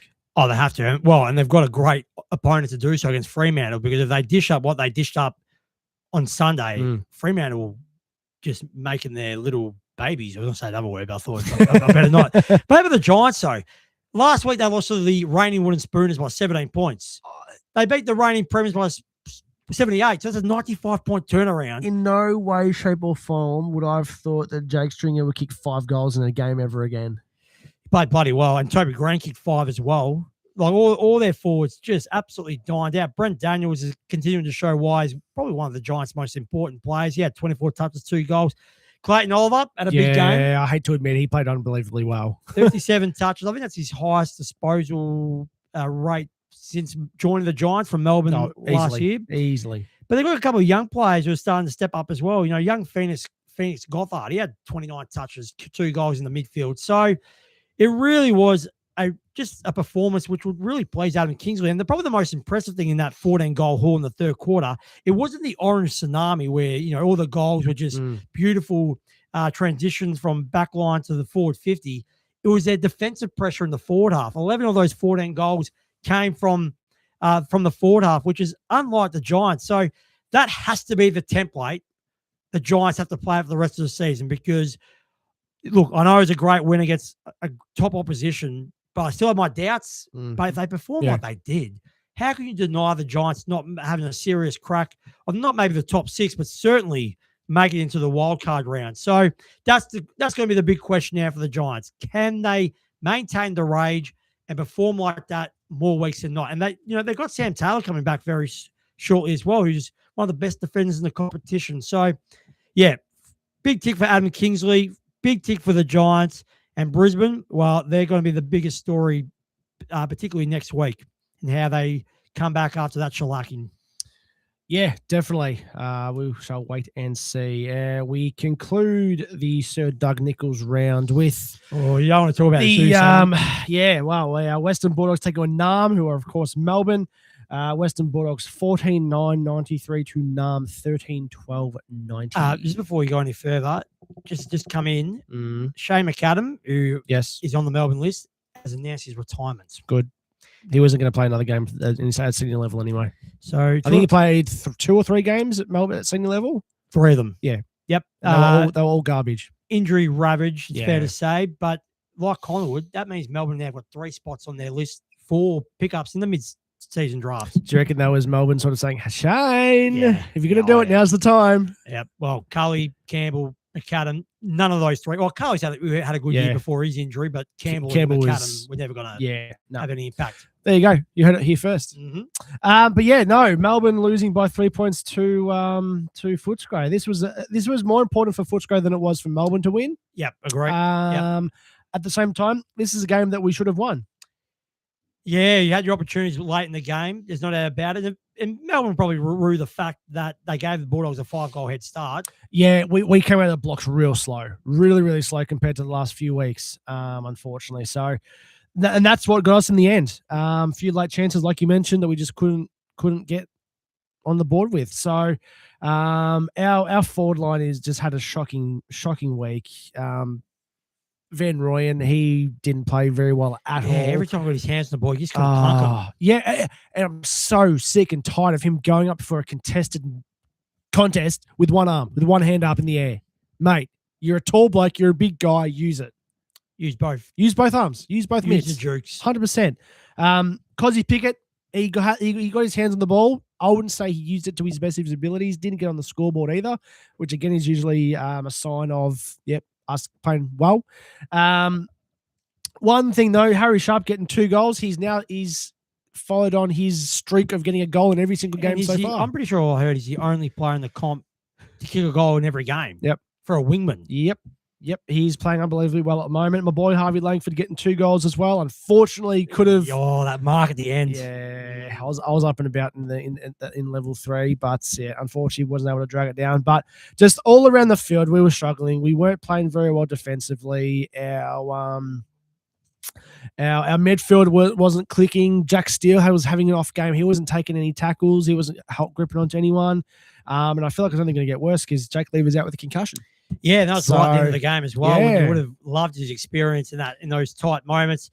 Ed Richards, good to see him play back to his best he played footy. well. He had a big game, Very, very well. 30 touches, 3 goals. The Bont just did the Bont. Yeah. It's just remarkable. This is a guy who's on one leg and he's still just playing games that will get him Brownlow medal votes.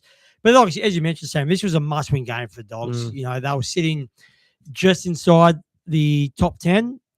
This win gives them a bit of breathing space. And with a very winnable game against Collingwood coming up at Marvel Stadium, which we know the Dogs love playing at, the Pies are not as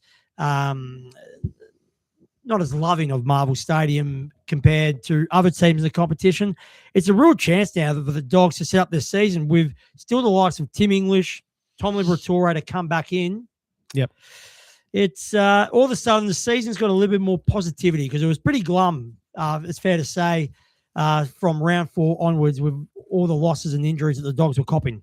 I have a radical move for Melbourne. Positional wise, we're talking about? Yeah. Yeah, go. Mac's going to get less ruck time. Do you trust Max Heath to play more I really ruck do. minutes? As a tap ruck, he's very, very good. Okay. Very, very good. He was an awesome recruit from St Kilda in the off-season. But I noticed, especially in that last quarter and a bit, he was winning the tap contest, but we weren't getting the clearances. So I think something's a little bit off. I still think he's got a bit of a back issue going on. He was able to get forward and did get a goal yesterday as well. So I wouldn't be against the idea of having him play more minutes up forward. No, fair enough. With Brody Mychek being out as well. And that'll be a very important in because Harrison Petty's pretty much been with Van Rooyen, the 2 key forwards. He did get dropped back to the back line late in the later parts of the game, which I think was a smart move because he wasn't doing too much up forward anyway. So yeah, I'm more than happy for Petty to go back to the back line, going up forward until Checkers comes back in. Yep, fair enough. Quickly, let's go through our tips for around 12. St Kilda Hawthorn at Marvel Thursday night. This could be that game where St Kilda turn up. Yeah. You never know. Yeah, it's a I'm fair going call. Hawthorn based on form. Yep. But it wouldn't surprise me if St Kilda get up. Carlton Geelong. Geelong. I can see Carlton pulling an upset. For some reason, Carlton always match up very well against Geelong. I can't help but feel that their new coaching aura is going to fade away. Yeah, fair call. I think Jeremy Cameron's going to kick a bag. Sydney Richmond. This could get very ugly considering Sydney. I don't think it will. Sydney, they'll bounce back. They'll bounce back, but you guys might stay up with it. Yeah, you're optimistic. You remember being a teenager, scoring chicks. Oh yeah, I got her. Let's see what I can get next week. Same sort of mind frame. Positivity, Oh, correct no. mindset. I like it. I like it. 100%. Brisbane Fremantle, the twilight game on Saturday. That's gonna be a good game. At the Gabba. I'm going Fremantle. Although Brisbane played well at the Gabba this year. You know what the odds are right now for this game? Fremantle are $2.23. Brisbane $1.68. Really? Fremantle on a 10-game winning streak. Really? People. Wow. What the heck's going on? Yeah, I can't trust Brisbane. I've lost trust in Brisbane after the last 3 weeks. Dogs versus Pies. This is the most important game of the round for both these teams in terms of their final prospects. Who are we going? Bulldogs. Yeah, if it was at the G, I'd probably Different story. I'd tip Collingwood, but at Marvel, I think I'm the same. I'm going to go over the Dogs there. Melbourne versus the Giants, of course. We should get this win. You don't win at Alice Springs, though. Yeah, I know we don't. We are back as Melbourne, though. We're not Narm. That's very true. That works in our favour. Yeah, I'm going to say Melbourne, but hesitantly. If the Giants are any good, and if last week's performance wasn't a fraud's effort and just turned up for 1 week, I'm going to go the Giants. I'm going to go the Giants. As you mentioned, your record up at Alice Springs is not good. West Coast Essendon. Thank goodness this game's on a Sunday night, starting at 7:20. I'm going West Coast. I have to. You have to go West Coast. And yeah. The buys, Adelaide, North Melbourne, Port Adelaide, Gold Coast. We've got 5 weeks of buys coming up. Yeah, it's going to be hard. But at the same time, increase our chances of getting a Palmer from the Sporting Globe. That's very true. So didn't help with NRL because NRL was only 5 games. I think I got 2. Yep. Didn't even get over 50%. But plenty to look forward to in the AFL, of course, all starting on Thursday night to kick off round 12. What's next, Sammy? What are we going to talk about? What have you got up on your screen? Let's go with round 12 of the NRL. Well, a shortened week, fair to say. If you read out the scores, only 5 games happening, of course, with the State of Origin starting on Wednesday with game 1. Yep. We had the Raiders and Dolphins. Dolphins getting the win 30-22. Probably Canberra's best performance in a while, but to the Dolphins' credit, it was sitting nicely inside the top 8. They had enough winners throughout the 80 minutes. Yep, definitely. Bulldogs on the Storm. Unfortunately, Storm not getting the win in this one, 30-20. They were 18-6 up the Storm. It was looking like they were going to win 3 in a row and continue Canterbury's dismal form. Canterbury really turned it on the second half, and it was their best performance, if not for the season, certainly in the last 6 weeks. But, yeah, Melbourne. The one thing that's I know they had no Munster and Harry Grant, of course, off at the Queensland camp, but the amount of errors with the ball, it's been a pandemic throughout the whole season. They just don't complete enough plays, the Melbourne Storm, which is unlike any teams under this Craig Bellamy golden era. But they'll be disappointed because this was a real opportunity to make it 3 wins on the trot and keep their slight finals hopes alive. Dragons and the Warriors. Warriors getting the win 30-12. Well, no surprises. The Warriors still yet to win a game, but they were probably more competitive than what a lot of people would have predicted going into this game. But the Warriors, they're sitting very nicely second on the ladder. Sea Eagles and the Titans getting a nice win, 12-10. Tough game, this. This was a real defensive scrap, but Manly, as I said, ever since Kieran Foran's taken over Anthony Selbold when he got sacked, Manly have proven to be a very tough team to crack. They're sitting in the top 4, but full credit to the Titans for putting on a real good show for a team that's sitting second bottom on the table. And we finish off with the Cowboys and the Rabbitohs. Cowboys getting the nice win, 30-18. Oh, Cowboys have won 8 games out of 12. They've been the real surprise packs, particularly at the start of April. They were sitting in the bottom 4. Their form has really transformed very, very nicely. So full credit to the Cowboys to being now one of the most informed teams of the competition. There you go. That closes off our round of NRL. We talk world game? Well, there's a couple comments on here on Facebook. Here we go. One from the Enigma himself. He's just he's getting the fork out. He's trying to poke the bear a bit here. Nick Dacos would have taken the mark that Langford dropped. I disagree because he doesn't like contested marks. No, he doesn't. No comment. He had a good game, Nick Dacos. We give him credit. I'll give him credit. He played well. He was the difference between the 2 teams on Saturday. I disagree with the Enigma, though. Well, he's not known for his marking and Dacos. So exactly right. Fair. No, contested marking. Contested marking, that's true. Anyway, we move on. Let's talk the A-League Grand Final. There's not much to talk about. Well, Auckland winning 1-0. Steve Oh, Cook. if Auckland win, New Zealand win. Oh, yeah, that is very true. But look, it was a pretty ordinary grand final, to be honest. It was only 13 shots at goal throughout the 90 minutes. Both teams really struggled to have any attacking fluency. But Auckland did get the winner in the 60th minute with Cam Howison, who, funnily enough, was one of the inaugural signings when Auckland first came into the competition 2 seasons ago. But look, it was a packed-out crowd at the Mount Smart Stadium, and Auckland with a better team, and they deserve this win. It's only the 3rd team to win an A-League title outside the top 2, because, of course, Auckland finished 3rd after the home and away season. Steve Corica becomes the first manager to win 3 A-League men championships, which is a great effort. And look, I feel a bit sorry for the Sydney keeper, Devison Mears, who has been the best keeper throughout the A-League season. The goal that he conceded, he had no chance. It was a long shot from Howison that got deflected, which had the keeper in no man's land. But it was enough for Auckland to take out the title in front of 28,374 fans, and they celebrated hard. There would have been a big party in the capital of New Zealand. And for Sydney, it'll be interesting to see how Patrick Kuznorobo goes as the full-time coach next season, because he did a remarkable job for a person who only took the job 2 months ago after Ufuk Talay got sacked. Did a great job to get Sydney into the A-League decider. But, of course, like we were talking about with Josh Fraser, it's a bit different when you become the full-time manager of a club. So that will be a bit of a watch going into next season. And before we talk APL, we're still yet to hear about the Socceroo squad for the World Cup, because we know a lot of other nations have started announcing their final squads before the showpiece event. I believe the deadline is the 1st of June, which is Monday next week. So it'll be interesting to see what 26-man squad Tony Popovic finally announces going into the World Cup happening in America and Mexico. There you go. Now, Hook, I need you to do me a massive favor. Go. I need you to talk EPL while I go to the loo. You're that bad, the seals, the cork's about to fall out.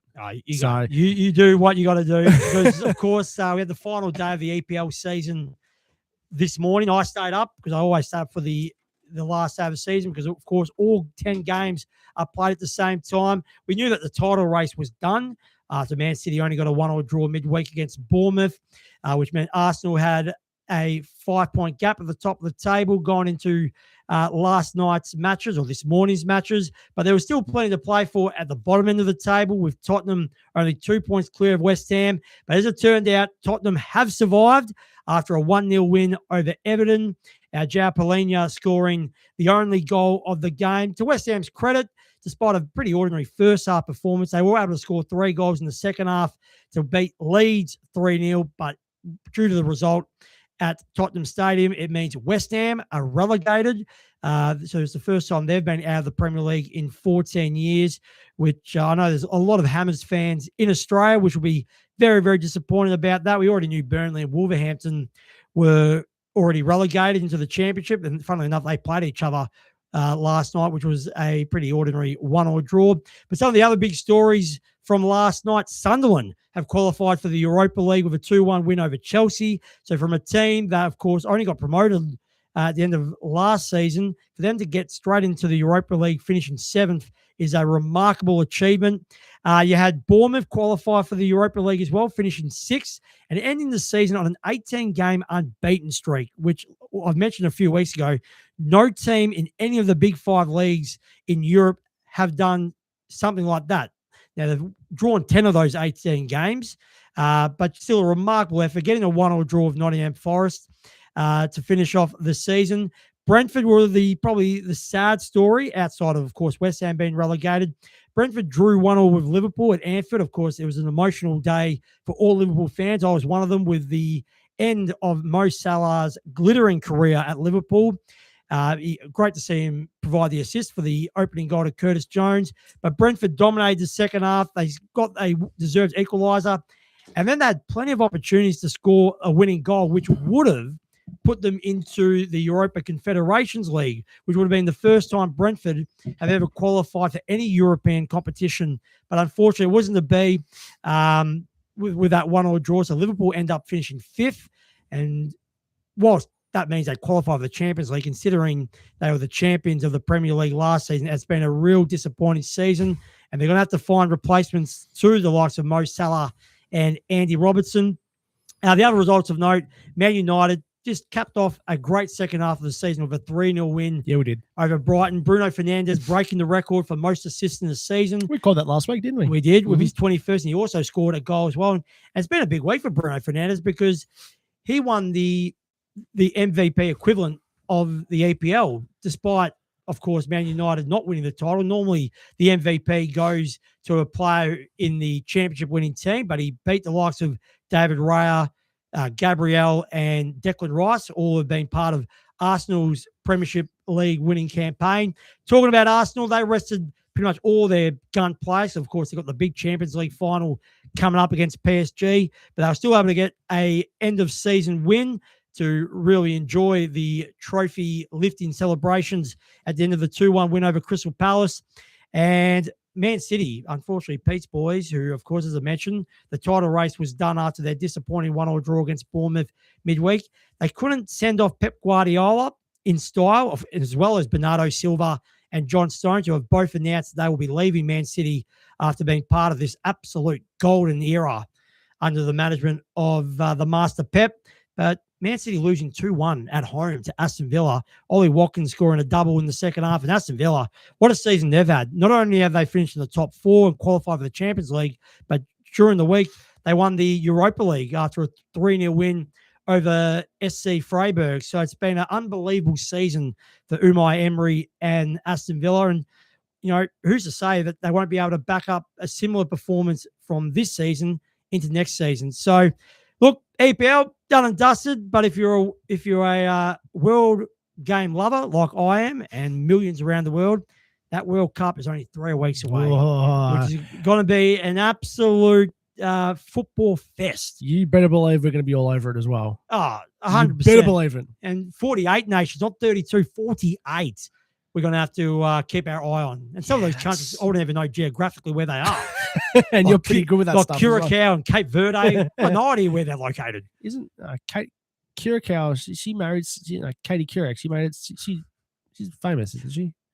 Who are you talking about? Katie Couric. Okay, Curacao. Yeah. No. Well, yeah. Oh, is it Curacao? Curacao. Right. Yeah. Okay. Anyway. Oh yeah, we look forward to it. It's going to be just, and the advantage, of course, with the World Cup being in the States, a lot of games are going to be played either early in the morning, so 6, 7 o'clock in the morning, or the night games are going to be played in the middle of the afternoon. How good? Which is going to be absolutely brilliant. Definitely will be. Alrighty, motorsport is officially back. It is. It is officially back, and we start off with the Canadian GP and the Formula One with what was a really quite eventful weekend.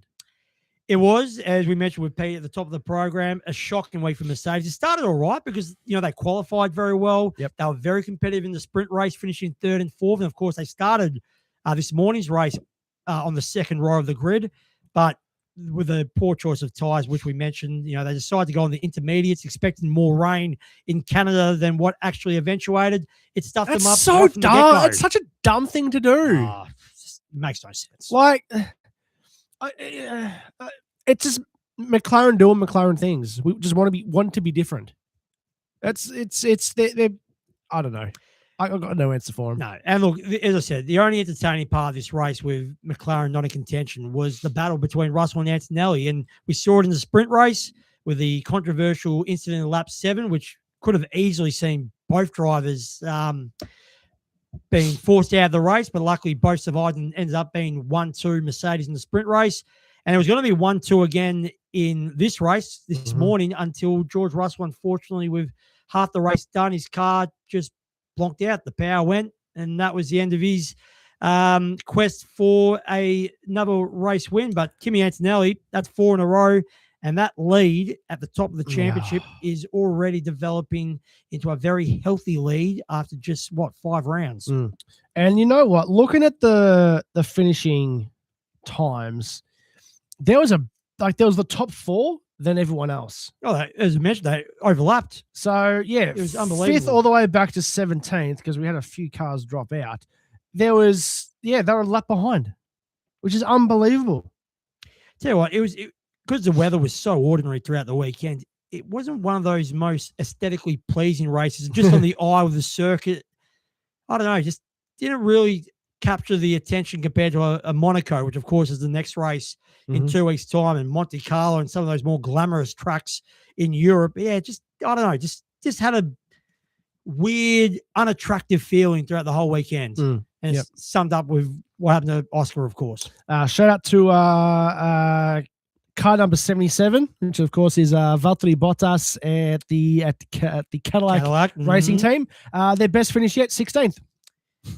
Slowly making improvements. A bit like Richmond, just slowly moving up the ladder. Yeah, I think there's nothing in that though, because every other car that was behind him didn't finish the race. So keep going, Cadillac, you're doing well.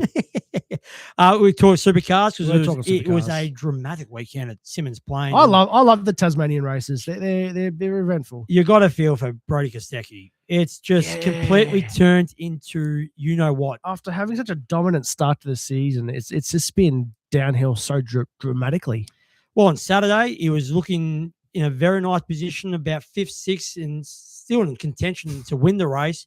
Only for David Reynolds to absolutely ram the you know what at the back of his car, which meant he had to retire on Saturday. And then come Sunday, he qualified really well. Yep. He was in a healthy position.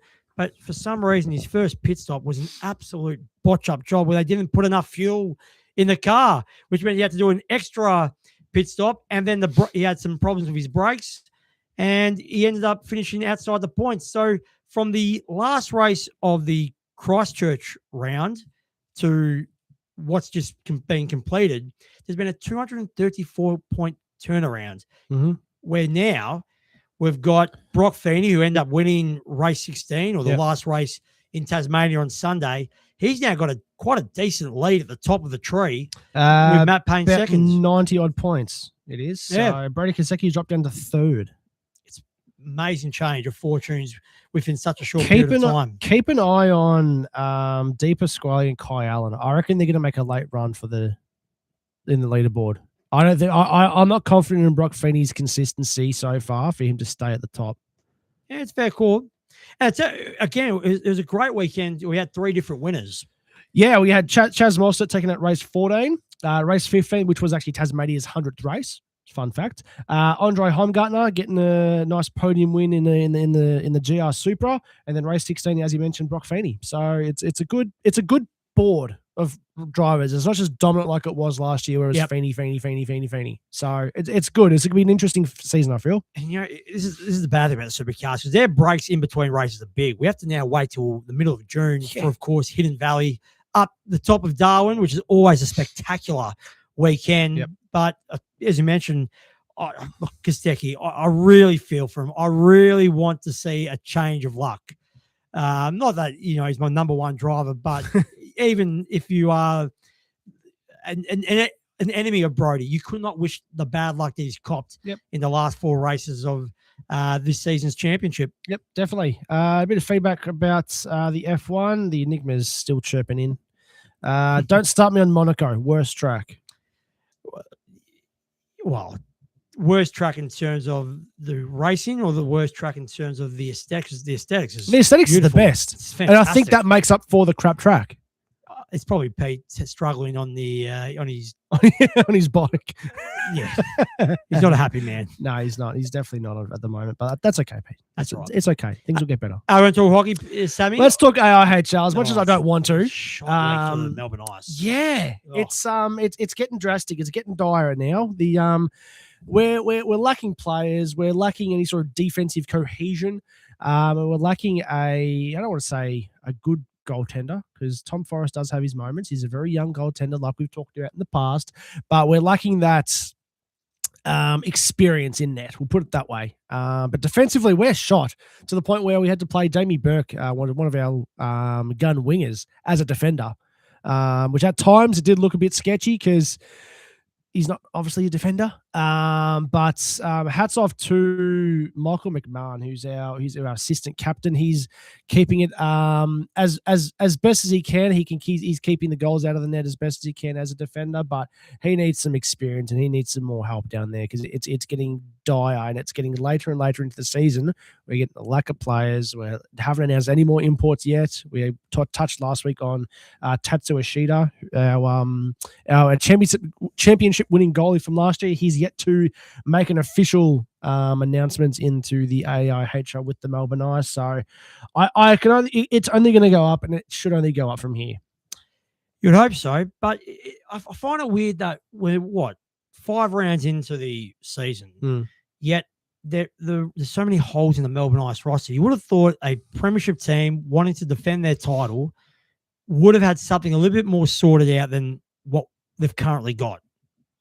I know you're keeping track of this a lot closer than what I am, but I don't want to say a lack of professionalism within the organisation, but how could this happen? Because the 2 losses on the weekend, both at home, I know Perth are a pretty good side, but those losses are embarrassing. First game, which was on the Saturday, we lost that 8-3, and then Sunday we lost that. We went even further backwards, losing 10-3. So I can only hope and imagine that Kerry, who's the coach at the Melbourne Ice, he's got something up his sleeve, and I can't help but feel it's not that far away. I hope so. Well, last year it was around this time that we announced David Booth coming to Australia to play for the Ice. So like I said, I imagine there's still some big names to come. Not big names, but notable names.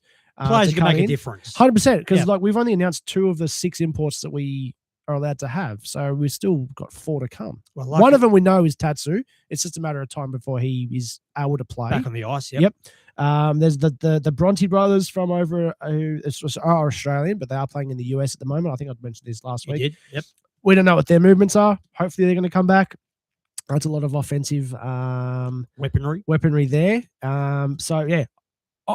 Hopefully sooner rather than later, because we got the big derby this week against the Mustangs. 3rd of the season. Yes. Hopefully we'll be able to have something ready to go for that game. Hopefully so, because of course we were there 2 weeks ago, and it brought the best of the ice. Yeah, and of course the amount of penalties and players. 120 minutes. It was something we've never seen before, and there was a couple of other derbies in other states this week that got some similar fieriness in the game as well. Spot on. Friday night we had the Ice Dogs, the Sydney Ice Dogs take on the Sydney Bears. Sydney Ice Dogs getting the big win 7-3, which I think is kind of expected. The Ice Dogs have played extremely well this season.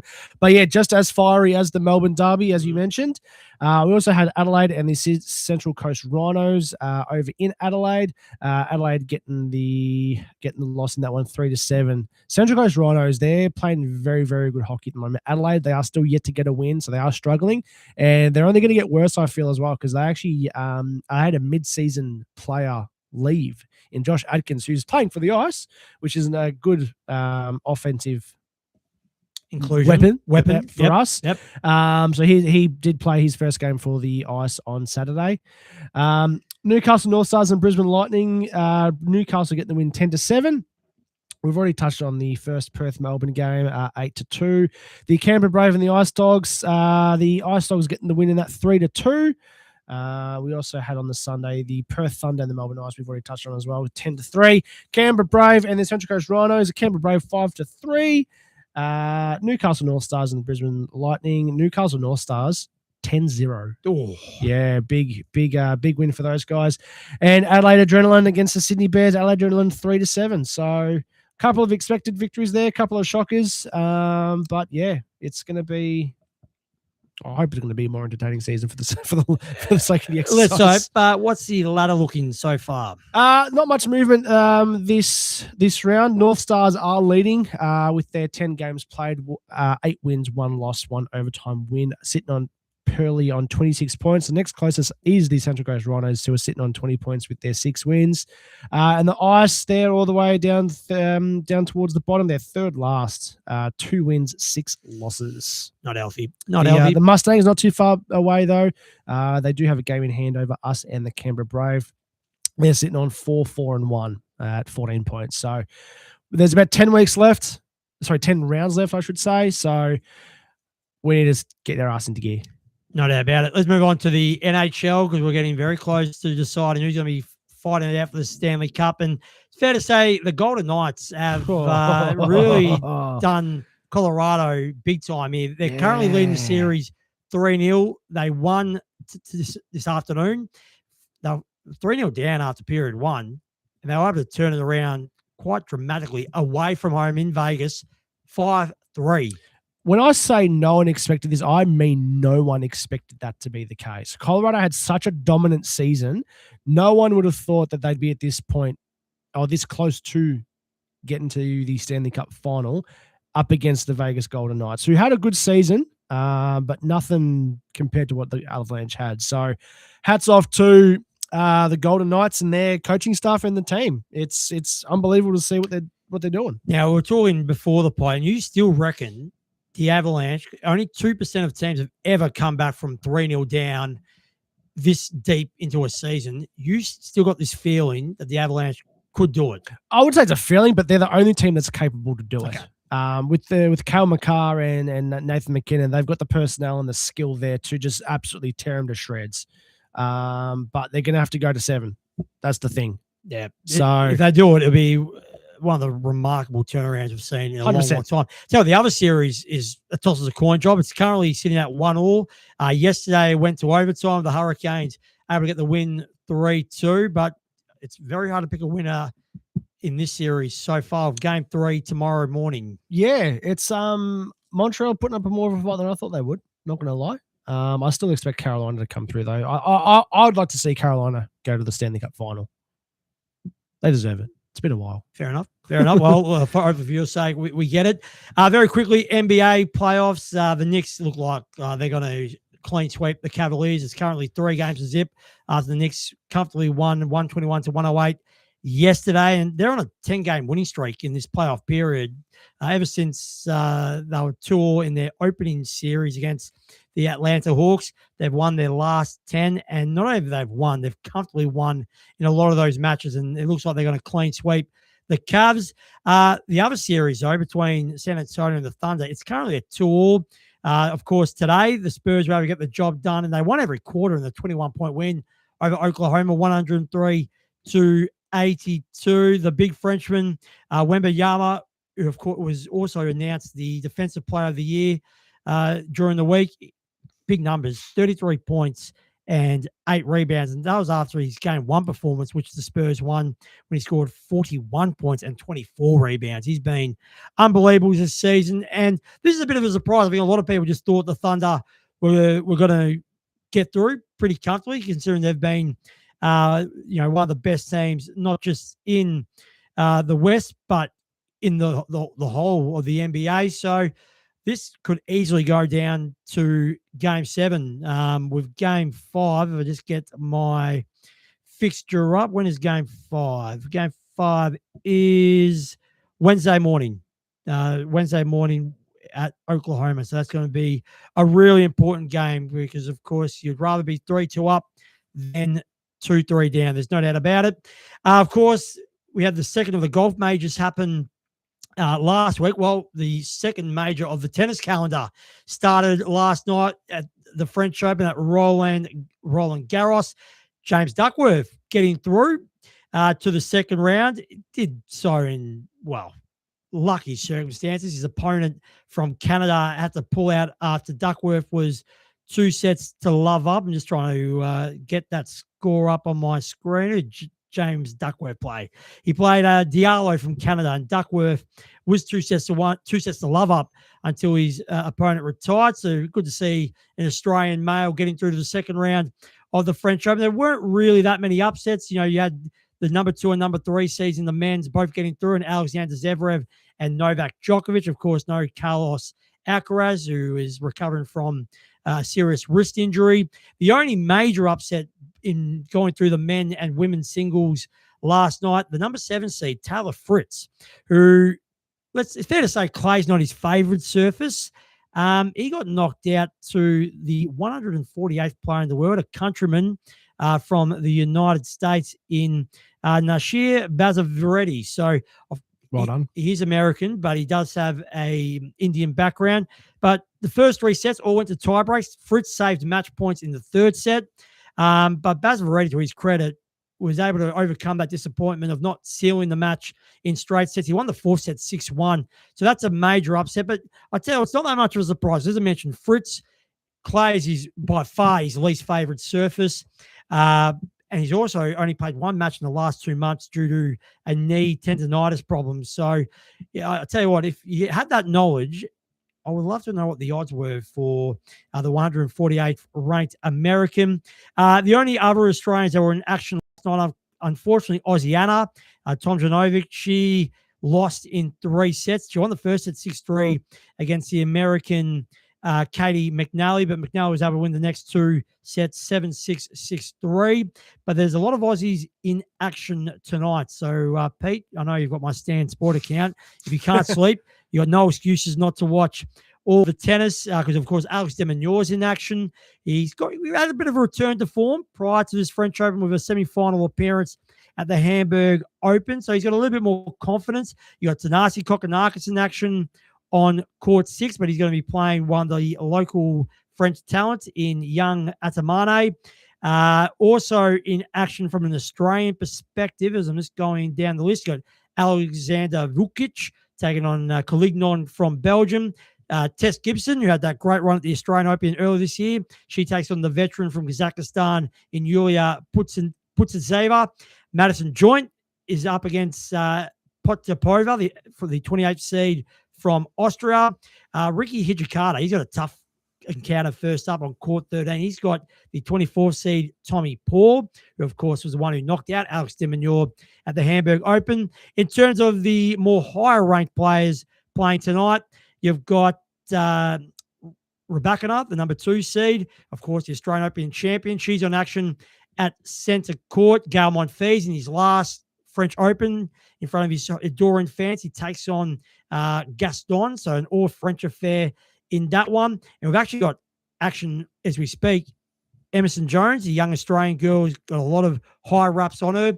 She's up against the 4-time French Open champion, Iga Swiatek. So fair to say, there's not a lot of expectation in this encounter. And so far, Swiatek won the first set 6-1 and is currently on serve in the second set. Talking about de Minaur, he's 2 sets to love up, we speak, against the Englishman Timmy Samuel. So you think de Minaur will get through to the second round. And another Aussie in action, the one we adopted, Daria Katsakina. She's against Sonmez from Turkey. Katsakina won the first set 6-4 and is currently 4-all in the second. So hopefully we'll get a few more Aussies by the end of tonight's action through to the second round. But yeah, it's interesting with the French Open. It's funny, you have all the Grand Slams in tennis. This is probably the one where it doesn't get the most attraction. One, because Australia traditionally have not had a good record on clay, other than Ash Barty and Sam Stosur. 2, for some reason, because it's on clay, the ball doesn't travel as fast compared to on the grass and the hard court surfaces in the States. So that sort of puts off people watching the French Open compared to the other majors. And I don't know, also, I don't know if it's because it's on clay and it's probably not as aesthetically pleasing in terms of how Roland Garros is more designed compared to the grass of Wimbledon and the Australian Open, even though Pete will probably disagree with that comment, knowing his hatred for the Australian Open. But it's still, this is the best of the best. So if you've got the chance, you've got Stan Sport, get on it because it's going to be a very fascinating 2 weeks at Roland Garros. All right. I've been talking it up for 12 months. Yeah, get through the results. Here we go. We are finally at the stage where we can talk about some might call it success of the enhanced games. Can't believe only one day. I try to work out, how did I not know this? I mean, think about the events they had. There wasn't much going on. True. So, enhanced games. If you're a long-time follower, some of you are, you know what it's all about. If you're not, this is just like a couple of handful of Olympic events where you are allowed to juice up to your eyeballs under the supervision of pharmacists and doctors with only USDA authorized performance enhancers as well. Have to point that out as well. We have results from today's event in front of a massive crowd of 2,500 people in a purpose-built stadium. I'll go through the events and the winners. It wasn't James Magnuson. No, It's it was funny. not James Magnuson. The first thing I typed up when I typed in enhanced games on Google, the first article, Magnuson flops at enhanced Yeah, games, yeah. finishes last, not Yeah. once, twice. Yeah, look, I think I said to you before we went live, like, bulky people aren't going to swim fast. It makes perfect. Like, it's just not going to work. Anyway, we get back to the results. The men's 50-meter backstroke was taken out by Hunter Armstrong, who was not enhanced. Well, there's 3 athletes who won without the advantage of performance-enhancing drugs. Correct. It's remarkable. I mean, and then a part of me thought, well, hang on, was this event made to sort of Prove a point. prove a point that it doesn't always work? Yeah. I think the results speak for Peter, itself. I want your thoughts on that. So that was the men's 50-meter backstroke. With the win on that one, Hunter does take home a nice casual $250,000. The men's 50-meter backstroke taken up by Cody Miller, who got a personal best, not a world record. Men's 100-meter freestyle, Christian. Oh, Kolomiev. There This you is the one go. that Pete couldn't say. there you go. He missed out by 0.2 of a second on getting the world record. That was also a personal best. The women's 50-meter freestyle, Emily Barclay, 24.09, again, personal best. 50-meter men's fly, Ben Proud, I'm sure he's proud of himself. He took that one out with a personal best time of 22.32. Men's 100-meter breaststroke, Cody Miller, not a personal best. Women's 100-meter freestyle, Megan Romano. Men's 100-meter fly, Marius Kush. And the men's 50-meter freestyle, which is the one and only World record. that was taken out, was by Christian. Kolomiev. There you go. Mhm. So that yeah, I mean, I'd call that a failure. Oh, Straight up. 100%. No, seriously, those athletes have been popping in left, right, and center any substance they can. For them, for only one world record to be broken is a disappointment. Considering, and there was cash on the line. Like, I know we've been saying this has been a big gimmicky sort of event, Mickey Mouse, so to speak. But considering the cash that was available and the preparation they had in pumping up all the juices in the world, for only one world record to be broken, that's a flop. You know what's even sadder? The one event where there should have been world records broken. The running. No, not one world record in the weightlifting. Oh, the weightlifting. Yeah, nothing. that's bad. Of the, we've got 3, 6, 9, 12, 15, 18, 21. Of the 23 weightlifting events, 2 personal bests. 2. 2. I'm not going to go through those results because that's just ridiculous. And we head over to the track event, which was probably, in my eyes, the most important event to prove a point in. Again, not one world record, not one personal best. So the women's 100-meter sprint, Tristan Evelyn, 11.25 seconds. The world record is 10.49. And the men's 100-meter sprint, taken out by America's Fred Curley. I think I tipped that a while back. 9.97 seconds when the world record is 9.58. So not even close. Just some interesting stats and comments after the event took place. Of course, who's the name of the businessman who started this all up? The Australian bloke. The Australian bloke. Can't remember. He's promised that the enhanced games will be back and better next year, so they are going to do this I again. don't think they will. Organisers say that around 250,000 people watched the event live on YouTube. It was a free thing to watch, and there's only 250,000 people. Are you kidding me? That's not a success. I'd love to, and I love this final line of this article. How many of these 250,000 people then bought these supplements and testosterone creams on enhanced websites is less clear. Exactly right. Like, I've had to get the results of this from Yahoo Sports. You go to the Enhanced Games website, and all they're doing now is pushing supplements. Well, This has been one big marketing strategy. I guarantee it. Well, I tell you what, one big line that was mentioned, I've heard, I don't know which part of the organisation said this. They claim that we've changed the world. Come on. You're taking the piss, surely. If there's only one world record's been broken, you have not changed the world. I don't think it's going to go any further than YouTube if it does go ahead next year. What the biggest problem with this is, I believe that if they were given, this is going to sound really, really bad, if they were given a free run at what they could take, it'd be a different story. Probably because there'd be more dangerous stuff going on. But you look at baseball in like the late 90s and early 2000s where there wasn't as regulated, and they were hitting home run upon home run. People say that's the most entertaining baseball era. They went, so they flopped. It's flopped. I'm sorry. It hasn't worked. For 12 months of hyping up for and all being the build-up excited we've for gone it, it's through flopped. on the Sports Juice podcast. And I hate to say the Enigma was right.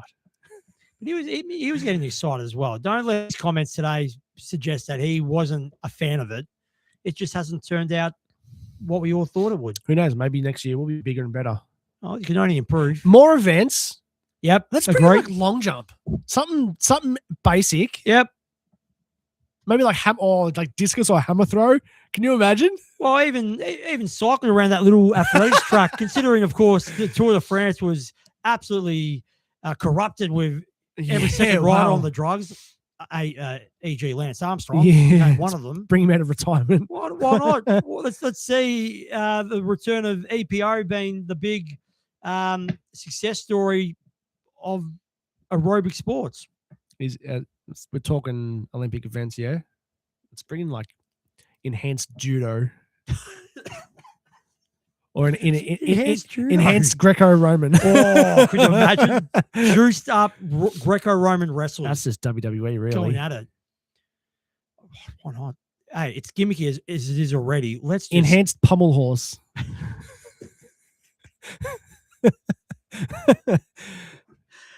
Oh, no! Enhanced golf! Could you imagine? That'd be insane. Just a bunch of Brysons hitting balls. Well, that means you have to extend the 2,500 capacity stadium. Not sure where they can fit golf in that little bad boy. Vegas. There's plenty of golf courses there. I'm sure there is. I'm sure there's. But yeah, it's sad, but it's been done. And it'll be interesting to see, as you mentioned, once the Netflix documentary comes out, to see the preparation that these athletes put into this one-day event. Yeah, we'll wait and see. We'll wait and see. But Sam, it's been great, mate. Almost 2 hours again, mate. This is getting ridiculous. We've done well.